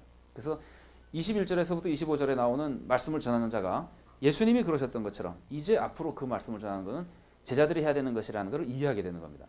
그래서 제자들의 중요한 사명 부분을 여기서 암시해주고 그것이 그 씨 뿌리는 자의 비유에서 단순히 우리가 땅으로서 말씀에 어떻게 응답하느냐로만 그치지 않고 방향이 바뀌어가지고 우리가 말씀을 전하는 자로서 사역할 수 있도록 그 메시지를 거기다 보강해주는 역할을 이 뒤에 있는 문단들이 해주는 겁니다. 그러면 말씀을 전하는 자로서 씨 뿌리는 자의 비유를 읽을 때는 씨 뿌리는 자의 비유가 하나님 나라의 실패와 성공의 대조를 통해서 우리가 뿌리면은 열매를 안 맺는 것도 있지만 열매를 맺는 것을 통해서 풍성한 열매가 계속 맺어질 것이라고 하는 것이 강조되죠. 그죠? 그래서 씨를 뿌리는 사역에 격려해주는 역할을 하게 되는 겁니다. 물론 하나님 나라의 말씀대로 살게 하는 것도 그게 격려를 해줍니다. 그 겨자씨나 이런 것들이 격려를 해줍니다. 결국 이게 되는 것이기 때문에 말씀대로 사는 것이. 자, 그 다음에 그 26절부터 29절에는 은밀히 자라는 씨의 비유가 나오는데요. 어떻게 요번에는 교차대칭 구조가 굉장히 여러 개 나옵니다만은 여러분 참고로 말씀드리면요.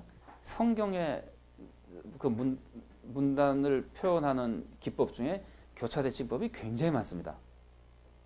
그래서 뭐 요한복음에 나타나는 교차대칭법만 가지고 연구한 책도 있어요. 굉장히 두꺼운 책.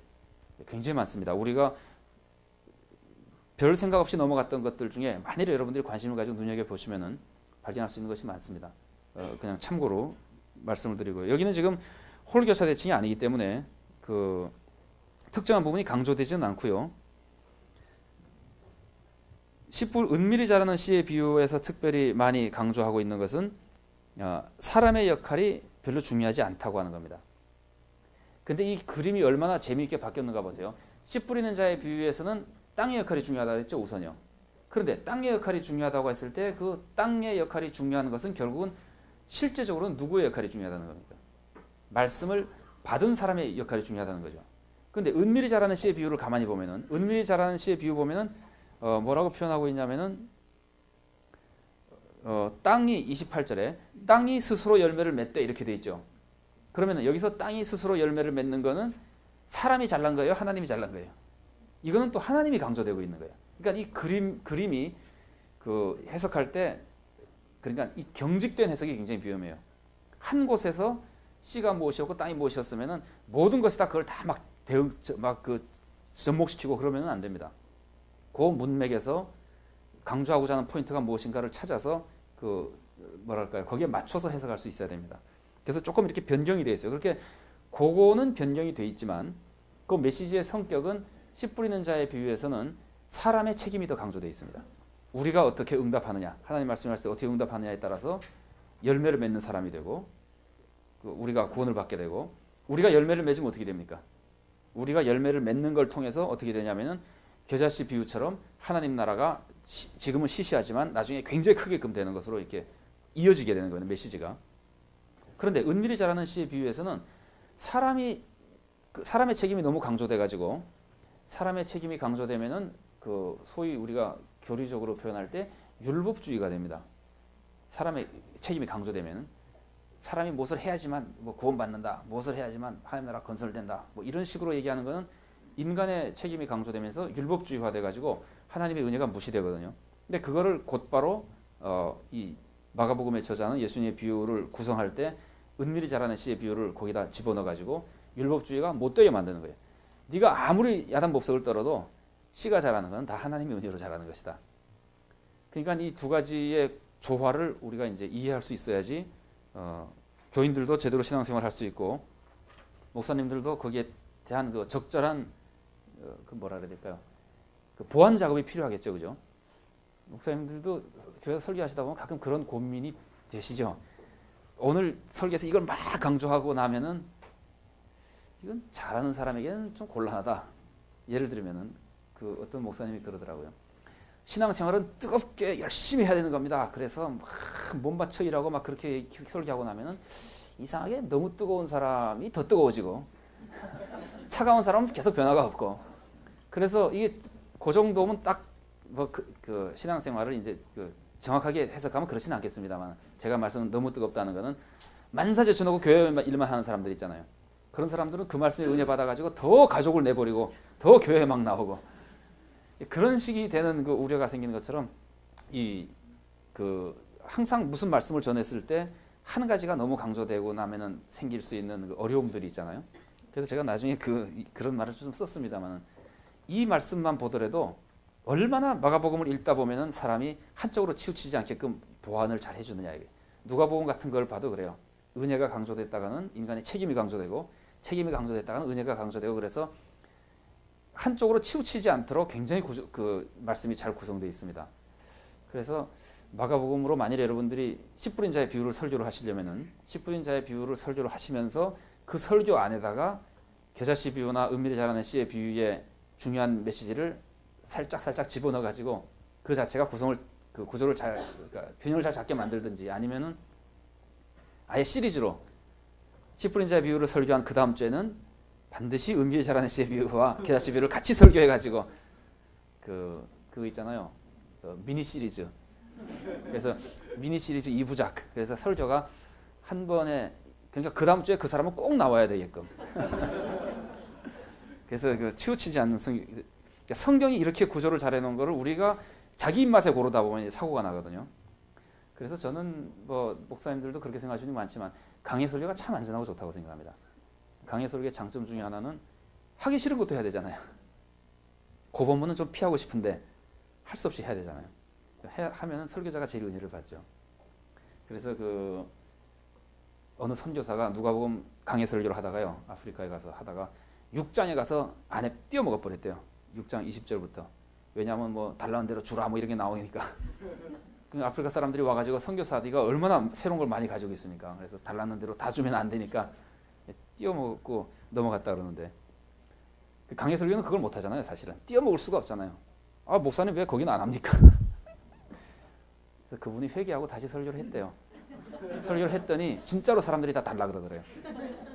그래서 남비구 뭐고 하여튼 세간살이 그 서양에서 온 선교사 가지고 있는 고급 그 가구를 하여튼 다 나눠줬대요. 그랬더니 그날이 다 지기 전에 사람들이 다시 다 가지고 왔더래요. 그래서 엄청나게 큰 선교 효과를 거뒀다.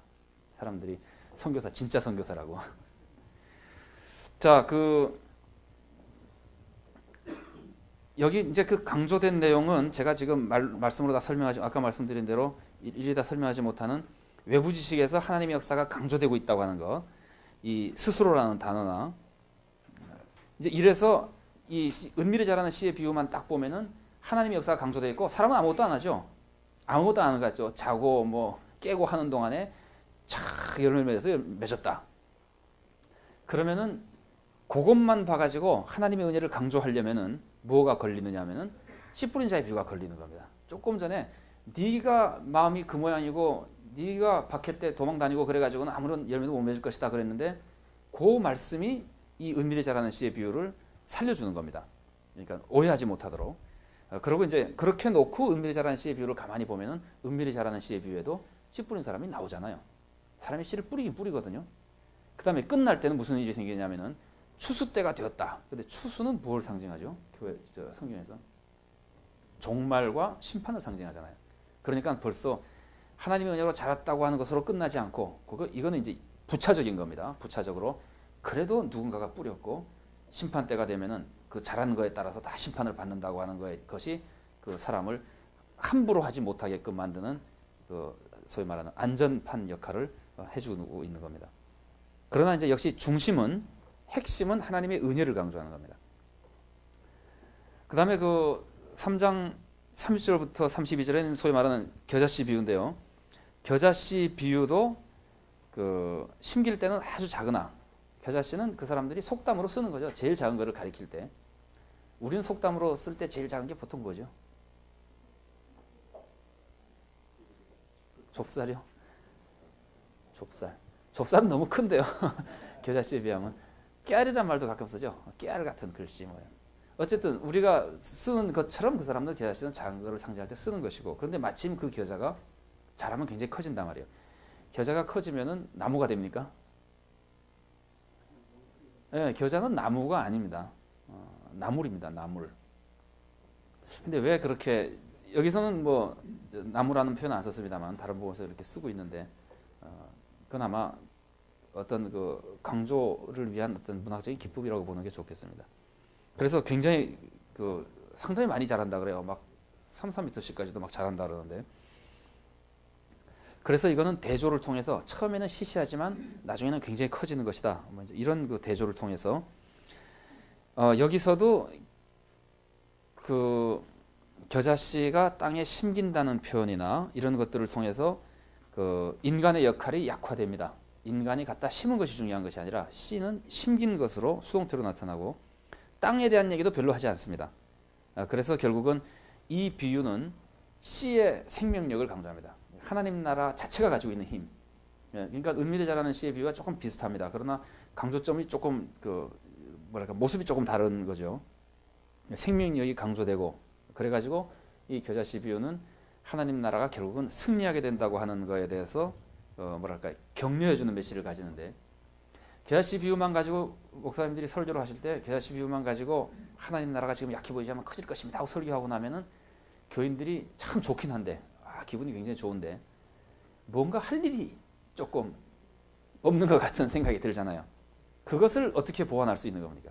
그것을 보완할 수 있는 것이 씨 뿌리는 자에 비해서 여러분들이 응답하는 것을 통해서, 그런 것이 결국은 하나님 나라가 성장하는 한 도구고, 또 좀 다르게 얘기하면은 여러분들이 씨를 뿌리는 것을 통해서 이렇게 되는 것이다. 근데 그거를 강조하면 안 됩니다. 겨자씨 비유할 때는 강조를 하나님의 말씀의 능력 같은 걸 더 많이 강조해야 되죠. 그러면은 전도 교육을 예를 들어서 한다면은 우리가 어떻게 훈련받아서 어떻게 전하냐 하는 것이 중요한 것이 아니라 하나님 말씀이 가지고 있는 힘, 뭐 그런 것들을 강조해서 전할 수 있고 하는 것들이 이제 이 구조를 통해서 이제 조화를 이룰 수 있는 것들이죠.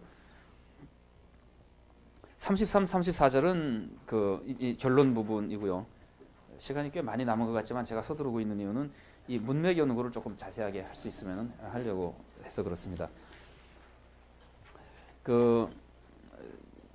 알아들을 수 있도록 많이 했다고 하는 거에서 아까 말씀을 잠깐 드렸습니다만은 이 사람들이 알아들었다고 하는 것은 부분적으로 알아들었던 것임에 틀림없습니다. 전혀 만일에 못 알아들으면은 전혀 못 알아듣는 말을 듣고 있겠어요?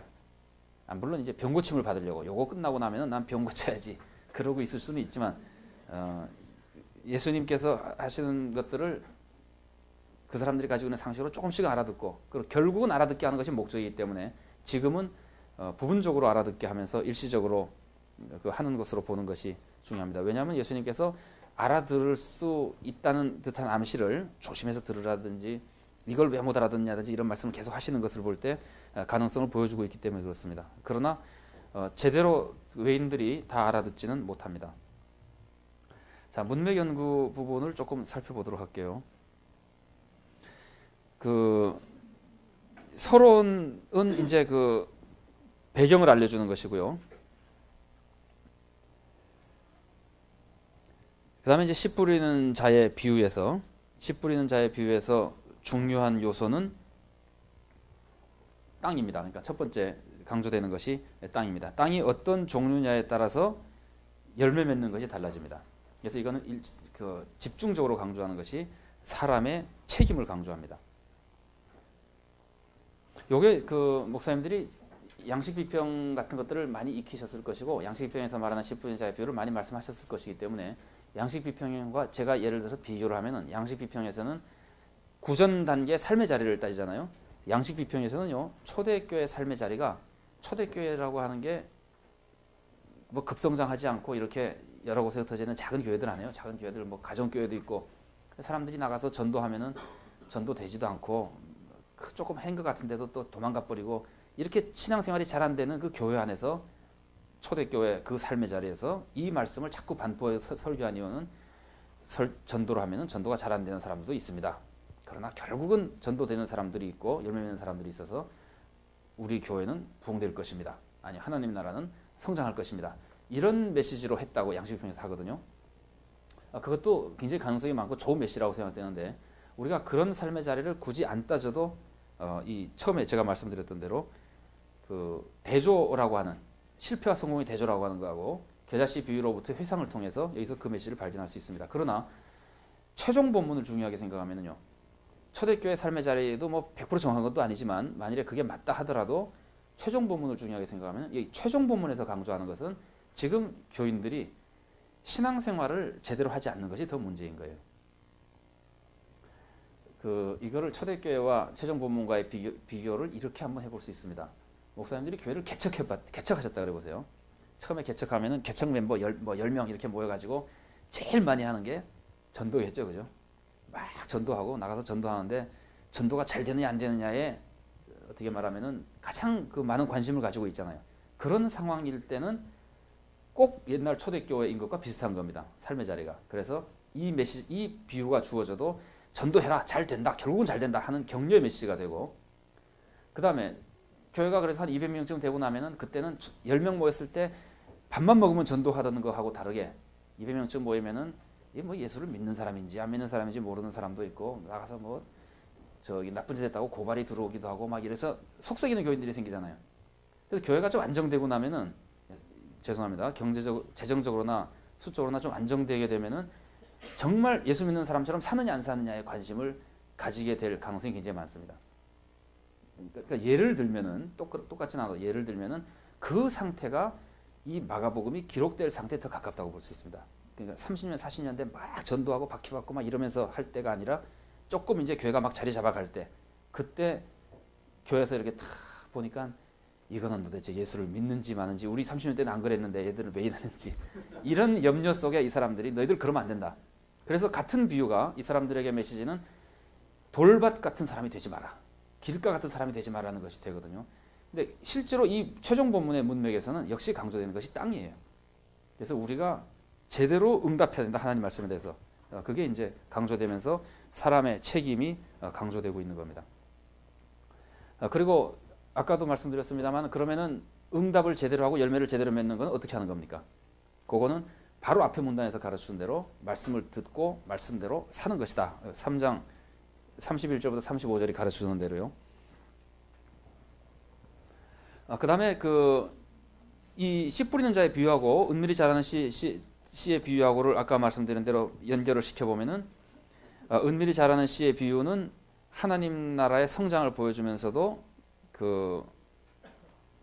하나님의 역사 속에서 하나님 나라가 성장하는 것을 보여주는데 그 성장하는 것이 씨 뿌리는 자의 비유와 연결하면은 다 열매 맺는 자들을 통해서 그 역사가 다 이루어지는 것이다. 그래서 우리가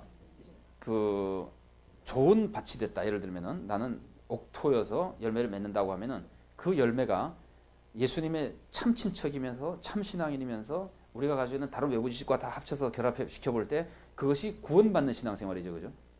그래서 내가 신앙생활을 제대로 하는 건 내가 구원받는 것일 뿐만이 아니라 은밀히 자라는 씨의 비유나 그런 것들과 연결시켜 보면은 그것이 바로 하나님 나라를 살려주는, 그것이 남들도 다 구원받게 만들어주는 아주 중요한 역할을 하고 있다고 하는 걸 보여주는 거예요. 그러면은 응답하는 올바른 신앙생활이 전도에도 하나님 나라가 잘하는 결국 결정적인 역할을 하는 겁니다. 그러니까 자기가 생활 속에서 전혀 응답하지 않고 들은 걸로 말로만 자꾸 전도하러 다니는 사람들은 여기에 별로 해당이 안 되는 겁니다. 자기는 무슨 열매 하나도 못 맺고 가시밭에 있는 것처럼 유혹에 빠지고 무슨 염려하고 이래가지고 아무것도 못하면서 교회에서 하라 그럴 때 나가서 전도하러 다니고 이런 유형의 사역 가지고는 하나님 나라가 열매를 맺게 못 되는 겁니다. 자라나게 안 되는 겁니다. 이거는 다시 돌아가 보면은 제가 아까 처음에 말씀드렸던 대로 하나님 나라를 전파하는 것은 하나님 나라를 보여주면서 전파하죠. 그죠? 아까 말씀드린 하나님 나라를 보여주는 것은 하나님의 통치를 받아야 보여주는 거 아닙니까? 하나님의 뜻대로 살아야 보여주는 거거든요. 그것과 다 이렇게 이어지는 메시지가 될 수 있는 겁니다. 그 다음에 겨자씨 비유는 씨 자체의 생명력이 강조됨으로써 우리가 열매를 맺을 때 내가 옥토가 돼서 열매를 맺어야 된다고 할 때 그 말씀에 대해서 내가 열매를 맺는 것이 자기 공로라고 생각하는 것을 자꾸 막아주게 되는 겁니다. 이 두 비유가 은밀히 자라는 씨의 비유와 겨자씨 비유가. 여러분 교회에서 신앙이 좋은 사람은 겸손하고 신앙이 나쁜 사람은 교만한 거죠. 이론적으로 맞죠, 그죠? 신앙이 좋으면 겸손해져야 되는 거죠, 그죠? 근데 교회에서 신앙생활을 잘하는 사람이 교만합니까?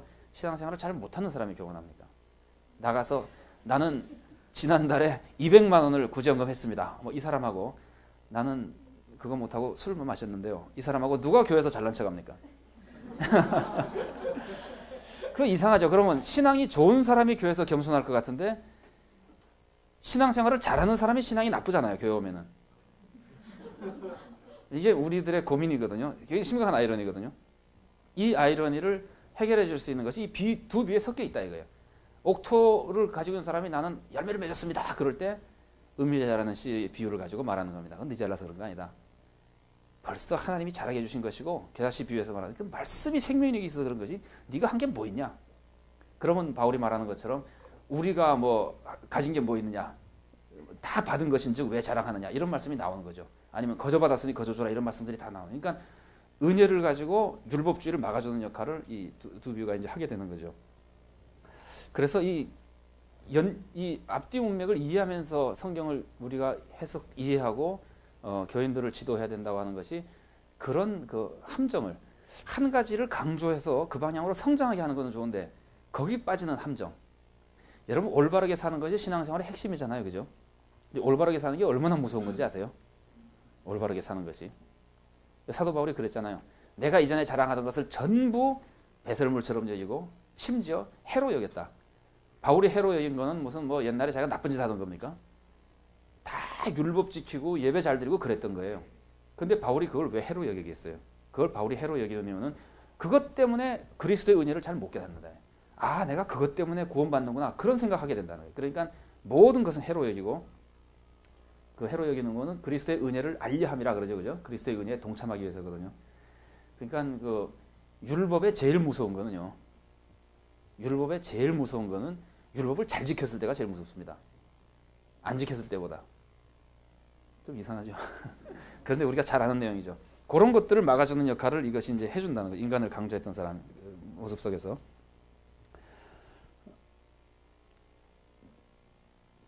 그 다음에 아까 말한 열매가 하나님 말씀대로 사는 것이 중요한 열매인데 그거 말고는 말씀을 전하는 열매도 있다고 하는 것은 그 중간에 나오는 21절부터 25절에서 그 예수님께서 말씀을 전하러 오셨고 드러내지 않으려고 하는 것 중에는 뭐랄까 숨겨진 것이 없다. 숨어서 듣는 것을 다 드러내야 된다고 하는 그런 표현들이 그 암시적으로 제자들에게 복음 전파도 열매 중에 하나라는 것을 보여줍니다. 그러고 나면은 금방 씨 뿌리는 자와 예수님과 제자들의 관계가 쭉 이어지죠, 그죠? 그래서 제자들도 씨 뿌린 사명이 있다고 하는 것을 느끼게끔 만드는 이거는 2차적입니다. 2차적이지만 느끼게 만들어서 우리의 책임이라고 하는 것은 하나님의 뜻대로 사는 것이고 그런 삶과 더불어 말씀을 전하는 것이고 이런 것들이 결국은 우리에게도 구원의 길이 되고 하나님의 나라가 확장되는 길이고 그 확장되는 힘이 어느 만큼 크냐면은 30배, 60배, 100배씩 막 열매가 맺어지는 것도 나오고요. 또 하나는 겨자씨 비유처럼 막 커지는 거. 겨자씨 비유와 이 씨 뿌린 자의 비유는 하나님 나라가 확장되고 성공하는 걸 보여주긴 하는데 그림이 좀 다르죠. 요거는 열매를 많이 맺는 스타일이라면 이거는 조금 있다가 막 커지는 방향으로 다른 각도에서 보여준다고 볼 수 있습니다. 그 씨 뿌리는 자의 비유의 해설 부분은 해설 원리를 보여준다고 아까 제가 말씀을 드렸고요.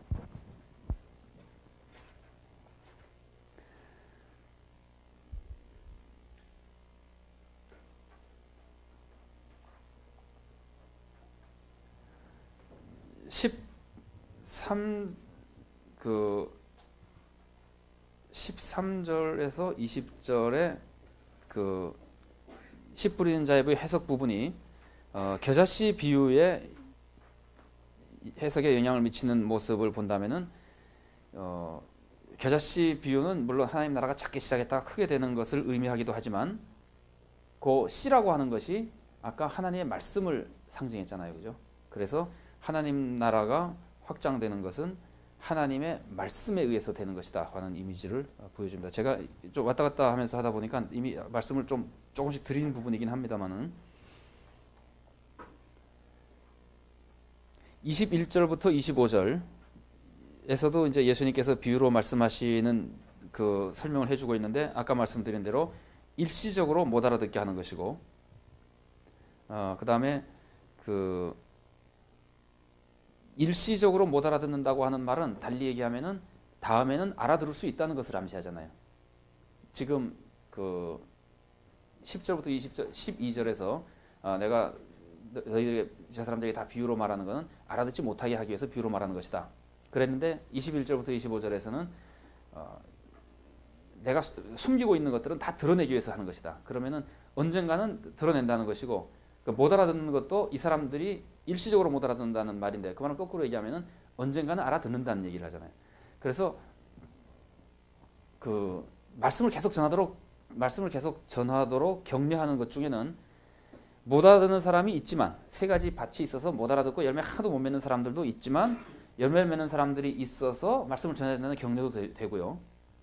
요 21절부터 25절이 보완해 주는 거는 일시적으로 못 알아듣지만 이 사람들이 나중에 알아들어서 열매를 맺는 사람으로 이 사람들마저도 바뀐다는 것이 암시되어 있는 겁니다. 그래서 우리가 뭐 전도나 해보면 다 그렇잖아요. 한번 딱 전해가지고 열매를 못 맺는 사람들은 딱 제쳐놓고 열매를 맺는 사람에게만 전하는 건 아니잖아요. 안 듣는 사람에게 자꾸 가서 다시 전하잖아요. 그렇게 전할 수 있는 이유가 이 사람들에게 언제 이것이 열릴지 그것을 우리가 모르기 때문에 우리가 경험을 통해서 다 아는 거거든요. 그 경험을 통해서 하는 그 메시지를 21절부터 25절이 씨 뿌린 자의 비유나 다른 비유에다가 보완하는 역할을 해주고 있는 겁니다. 그리고 이제 이 21절부터 25절은 아까 말한 대로 교차대칭 구조에 있어서 중앙을 이루고 있는 것이 23절이거든요. 들을 귀 있는 자는 들으라. 그래서 이거는 그 제자들이 지금 이 부분은 제자들에게 주시는 말씀인데 제자들이 예수님의 교훈을 들을 때 특히 비유 말씀을 들을 때 아주 정신을 차리고 잘 들어야 된다고 하는 것. 그리고 듣고는 제대로 잘 해석하고 이해해야 된다고 하는 거. 그리고 말씀을 잘 받아들여야 된다고 하는 거. 왜냐하면 잘 들으라는 말씀을 하고 나서 말하기를 너희가 헤아리는 헤아림으로 헤아림을 받을 것이다. 그래서 이 말씀을 제대로 잘 받아들인 사람, 하나님의 말씀을 제대로 잘 이해한 사람, 그런 사람들이 더 많이 이해하고 더 많이 받아들일 것이라는 말씀을 통해서 이 제자들이 앞으로 하나님 말씀을 전하는 사명을 가지게 되는데, 물론 그것 때문에 처음부터 왔었고요. 그 사람을 낚는 어부가 되게 하리라. 처음부터 왔었고 그런 사명을 가지고 있는데 21절부터 25절에서 23절에서 말하기를 들으라고 하는 말, 들을 귀가 있는 사람 들으라고 하는 말, 24절에서 헤아림을 받을 것이다. 25절에서 있는 자는 받고 없는 자는 있는 것까지 뺏긴다. 이런 말씀들은 제자들이 하나님 말씀을 받는 입장에서 어떻게 받아들이느냐는 것을 더 강조해 줍니다. 그러면 제자들이 지금까지 보여준 것이 예수님의 제자들은 말씀을 전하는 사명도 있고 말씀을 받아서 말씀대로 사는 사명도 있죠. 그죠?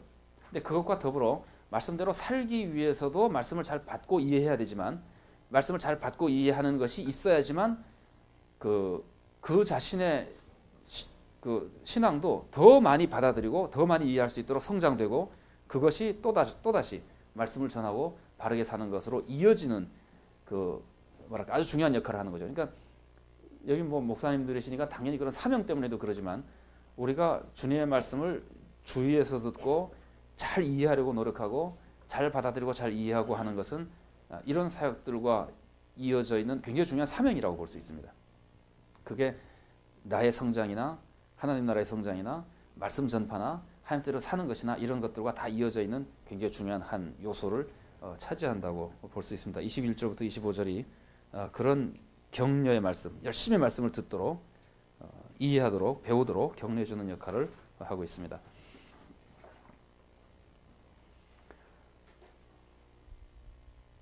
은밀히 자라는 씨의 비유는요.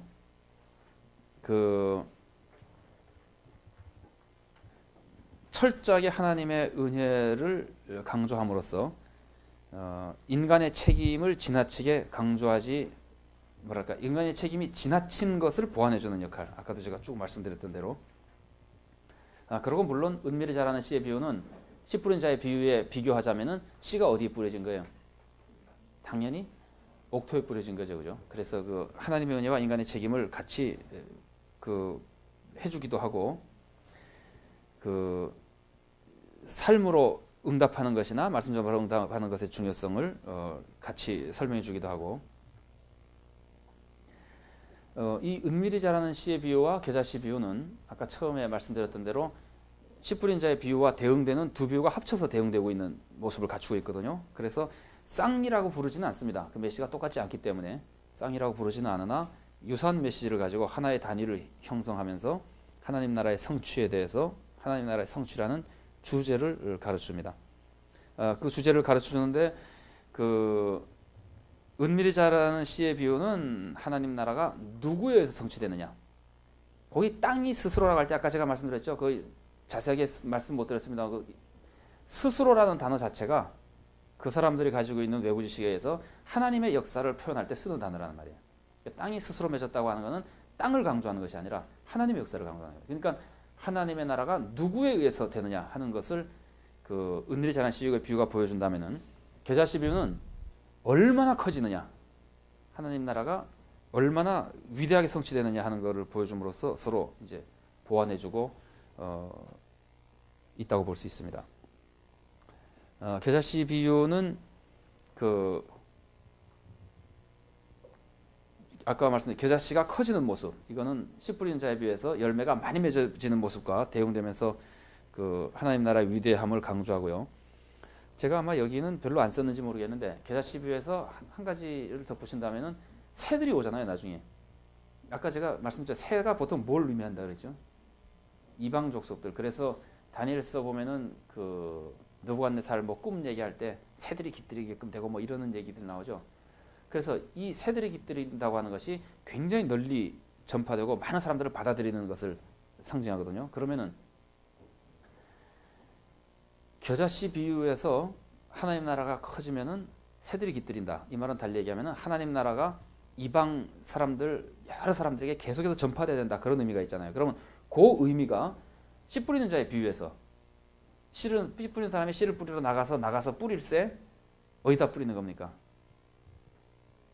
그걸 뭐 의도적으로 뿌리는 거라고는 관습으로는 그렇게 볼 수 없지만 뿌려서 열매 안 맺는 것도 있어도 실망하지 않고 계속 뿌리는 거 아니에요. 그것과 새들이 받아가지고 화요나로 다 오는 것과가 이어지죠, 그죠? 지금 받아들이지 않는 사람들이 있어도 실망하지 말라도 되고, 그 사람들이 언젠가 받아들일 때가 온다는 이미지도 있고, 그래서 그 수많은 이방의 사람들, 지금은 여기 외인이라고 하는 단어가 불신자를 의미하거든요. 그러면 불신자와 구약에서 말하는 이방인의 개념이 통하는 개념이잖아요. 그동안에 안 받았던 사람, 열매 안 맺던 사람, 그 사람들이 받아들일 기회가 있다고 하는 것, 때가 올 수 있다고 하는 것, 그리고 결과적으로는 많은 불신자들이 몰려들이라고 하는 것, 이런 이미지가 쭉 이어져 가지고 그 전도하는 데 있어서 상당히 그 격려하는 메시지를 줄 수 있죠. 이렇게 이제 이어진다고 서로 관련 맺으면서 도움을 준다고 볼 수 있습니다.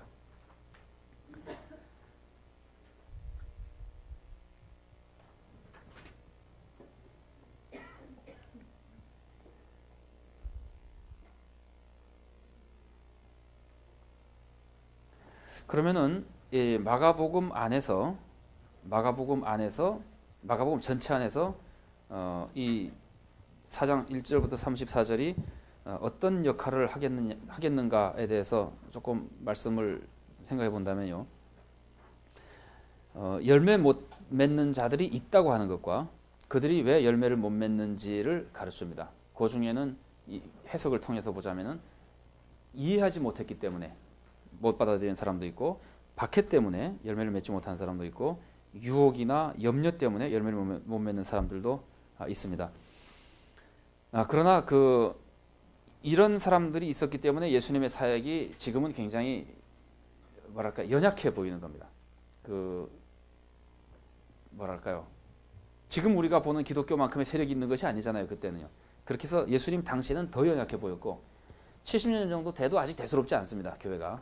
그렇게 연약한 가운데 있는 것처럼 교회가 보이는 겁니다. 그러나 그렇게 연약한 것처럼 보이는 이유 중에 하나로 지금 이렇게 열매 못 맺는 사람들이 많이 있어서 그런 것인데, 그것이 우리가 비유들이 계속 가르치는 것처럼 우리가 정당하게 응답하고 사역하면은 결국은 우리가 하는 것은 우리의 사명이긴 하지만 실제 힘은 하나님의 힘과 역사, 그리고 말씀의 힘 같은 것을 통해서 굉장히 크게 열매를 맺게 될 것이다. 이런 것들을 보여준다고 보고요. 그래서 이제 계속적으로 실패를 능가하는 성공의 모습을 통해서 계속해서 보여주는데, 마가복음을 읽는 사람의 입장에서 마가복음을 쭉 읽다 보면은 마가복음 안에서 제자들이 막 성공합니까? 마가복음은 굉장히 비참하죠.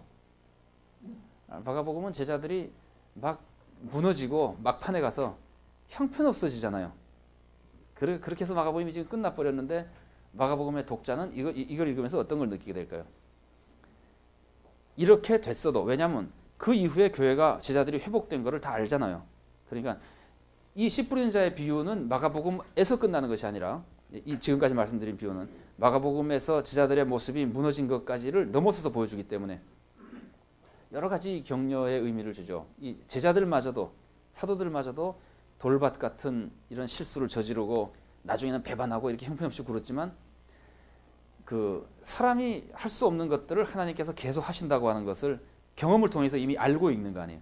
그래서 그 사람들이 다시 변해가지고 제대로 사도 역할을 하게 되고, 그런 교회가 변해가지고 계속해서 하나님의 나라를 이겨나가고, 그러면은 지금 교회를 보면서도 우리 교회 저렇게 형편없는 것이 집사가 돼서 어떡할까 하는 생각이 들더라도 또다시 이 돌밭 속에서도 돌밭 같은 것들이 변화되는 21절 25절에 나온 내용 같은 것들이요. 그 다음에 하나님의 나라가 결국 승리하는 모습, 이런 것들을 계속 이어져 가지고 이 저자적 독자의 입장에서 계속해서 사역할 수 있는 아주 강렬한 교훈을 준다고 생각할 수 있습니다. 제가 여기는 그렇게 안 했는데 앞으로는 그렇게 한번 시도해 보려고 합니다만, 이 다음 주 거부터는 맺는 말 대신에 적용할 수 있는 것들을 지금까지 말씀드린 것만으로도 충분히 중요한 내용들은 우리가 다뤘다고 볼 수 있겠습니다만, 한번 간략하게 나눠보고 마치려고 생각합니다. 씨 뿌리는 자의 비유 같으면요, 제가 요거를 참고로 말씀드리겠습니다. 지금 드리는 이런 그 해석 방법 말고 제가 지난주에도 말씀드렸던 해석 방법 중에서 그 배경과 등장인물을 연구하잖아요. 근데 등장인물을 좀 자세하게 연구하면은요, 우리가 지나가면서 생각하지 못했던 메시지를 발견할 때가 참 많이 있어요. 그리고 등장인물의 모습을 조금 자세히 연구할 필요가 하는 것이 도움이 되고, 또 한 가지는 등장인물을 중심으로 한 번쯤 그림을 보면은요, 한 문단, 꼭 비유만이 아니라 어떤 문단에서도 등장인물을 중심으로 보면은 그 메시지가 조금 다양해집니다. 그래서 예를 들면 비유 같아도 우리가 다음에 살펴보겠습니다만 탕자의 비유, 그러면 중요한 등장인물이 세 사람 나오잖아요. 그럼 아버지 입장에서 우리들에게 주는 메시지, 큰아들, 작은아들 이렇게 보면은 메시지가 조금 더 풍성하게 각도를 살펴볼 수 있거든요. 씨 뿌리는 자의 비유도 사실은 씨 뿌리는 사람, 씨, 땅 이렇게 있습니다. 그러니까 이 각자를 하나씩 놓고 보면 메시지가 금방 무슨 메시지가 나와야 될지 짐작할 수 있습니다. 그리고 대상을 누구로 해야 될지도 금방 생각할 수 있습니다.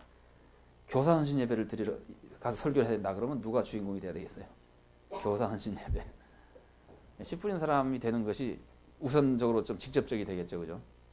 그 다음에 그 평신도들 중에서 게으른 사람이 많이 있는 교회에 가면 뭐 땅이 중심이 돼야 된다거나 아니면 잘난 사람이 많이 있는 곳에 가면은 씨가 중심이 돼야 된다. 이렇게 메시지가 달라지게끔 되면서 강조점을 이제 부여할 수 있습니다. 그런데 그것만으로 약하기 때문에 전후 문맥에서 그걸 막 보완해 가지고 하면은 그 부분이 이제 강조되게 됩니다. 땅의 역할이 강조될 때는 받아들이고 결단하는 것이 강조되고요. 그리고 받아들이고 결단하는 것만을 강조해 가지고는 저는 뭐 설교하게 돼서 잘 모릅니다만은 제가 짧게 배운 바에 의하면은 이렇게 살아라 안 살아면 죽는다 막 이렇게 말씀하시는 것보다는 그렇게 살 수 있다고 하는 격려도 좀 해주는 게 좋다 그러잖아요. 그럴 때 우리는 다 옥토가 됩시다 하고 끝나는 것이 아니라 그 은밀히 자라는 씨의 비유나 겨자씨 비유에서 보여주는 것처럼 우리 힘으로 다 할 수 없는 것들을 하나님께서 해주신다. 그러니까 예를 들어서 말씀을 듣고 깨닫는 것도 도와주시지만 깨달은 대로 사는 것도 도와줘야 살잖아요. 어느 사람이 그렇게 잘났습니까? 혼자 자기 힘으로 하나님 뜻대로 다 살게.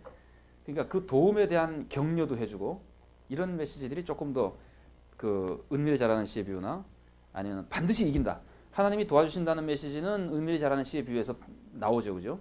그 다음에는 반드시 승리한다. 시시해 보이지만 내가 지금은 거짓말을 너무 많이 하는 나쁜 사람이지만 말씀대로 살려고 노력하면은 어느 날 갑자기 거짓말을 모르는 사람으로 변할 수도 있다. 이것이 겨자씨 비유가 그 자체로서는 그런 메시지가 아니에요. 그러나 그 이미지가 씨 뿌린 자의 비유로 접목될 때 나타나는 이미지거든요. 그럼 그렇게 이제 격려해주는 메시지로 더 발전할 수 있고, 실패와 성공의 대조 같은 거는 이제 역시 말씀을 전하는 것인데 그 말씀을 전하는 것이 아까 말씀드린 대로 21, 25절 그 다음에 은밀히 자라는 씨의 비유, 겨자씨 비유랑 이렇게 결합될 때 그냥 맥없이 전하는 것이 아니라 그 전하는 것이 얼마나 가치 있는가, 그리고 지금 못 알아듣는 사람에게도 얼마나 계속 전해야 되는가, 이런 것들에 대한 그러니까 보완 메시지를 계속해서 주는 거죠. 그 뒤에 그 본문들이 비유로 가르치는 목적에 있어서는 그 못 알아듣는 것이 그러니까 궁극적인 목표가 아니고 일시적으로 예수님께서 비유로 말씀하시는 걸 통해서 알려준다고 볼 수 있습니다. 예수님께서 그 등불이 오는 것은 빛을 비추기 위해서라고 한 것처럼 우리가 예수를 믿었다고 하는 것, 이거는 그건 좀 다릅니다. 너희는 세상에 빛이요 한 것과는 조금 다릅니다. 좀 다르지만 어차피 우리가 예수님을 믿어서 세상에 빛의 역할을 한다면 이 본문이 가르쳐주는 빛의 역할이라고 하는 것은 숨어 있는 것이 아니고 계속 복음을 전하고 하는 것이고, 복음을 계속 전하기 위해서 아주 중요한 것은 아까 헤아리는 대로 그다음 있는 자는 더 받을 것이요 하는 것처럼 계속 배워야 된다는 거죠. 저는 안 해봤지만은요, 혹시 교사헌신 예배 가가지고 열심히 성경 공부하라고 할 때도 좋을 것 같다는 생각이 들어요. 있는 자는 더 받을 것이다. 그런 유형의 것들. 은밀히 자라는 씨의 비유는 하나님의 역사를 강조하는 것이고요. 그래서 인간의 계획대로 하려고 하지 말고 인간의 계획에 매달리지 말고 특히 조급하게 생각하지 말고, 이 조급하게 생각하는 것이 사람을 결국 정죄하게 만들잖아요. 마태복음에 나오는 거긴 하지만 그 가라지 비유 같은 것들도 이 조급증 때문에 생기는 사고거든요. 그런 것들을 막아주는 것이 은밀히 자라는 씨의 비유이고, 그러나 하나님의 은혜를 강조하면서도 앞뒤 비유가 보여주는 것, 특히 앞에 비유가 보여주는 것처럼 자기가 할 일이 있다고 하는 것은 배제하면 안 됩니다. 그런 것들에 대한 조화. 겨자씨 비유는 하나님 나라의 승리, 하나님 나라의 승리를 통해서 사회생활 속에서 옥토로 살아야 되겠는데 못 사는 사람 있잖아요. 못 사는 사람에게 대한 아까 말씀드린 격려도 되고, 아니면은 남들이 못 살기 때문에 화나는 사람이 있잖아요. 그런 사람에게도 여러분들은 그게 더 클지 모르겠어요. 나는 잘 사는데 남들이 못 살아요. 그런 데 대해서도 격려가 되는 거죠. 그래도 여전히 유혹받지 말고 나도 지키고 전하고 이런 것들에 대한 격려가 되고, 이런 유형으로 된다고 봅니다. 제가 그 원고를 순서대로 하지 못하다 보니까 조금 이렇게 중복된 부분이 있어서 조금 죄송하게 생각하긴 합니다만은, 예, 한계인 것 같아요. 시각과 이 암기력의 한계인 것 같아요. 그래서 양해를 해주시기 바랍니다. 그렇게 마치도록 하겠습니다. 고맙습니다.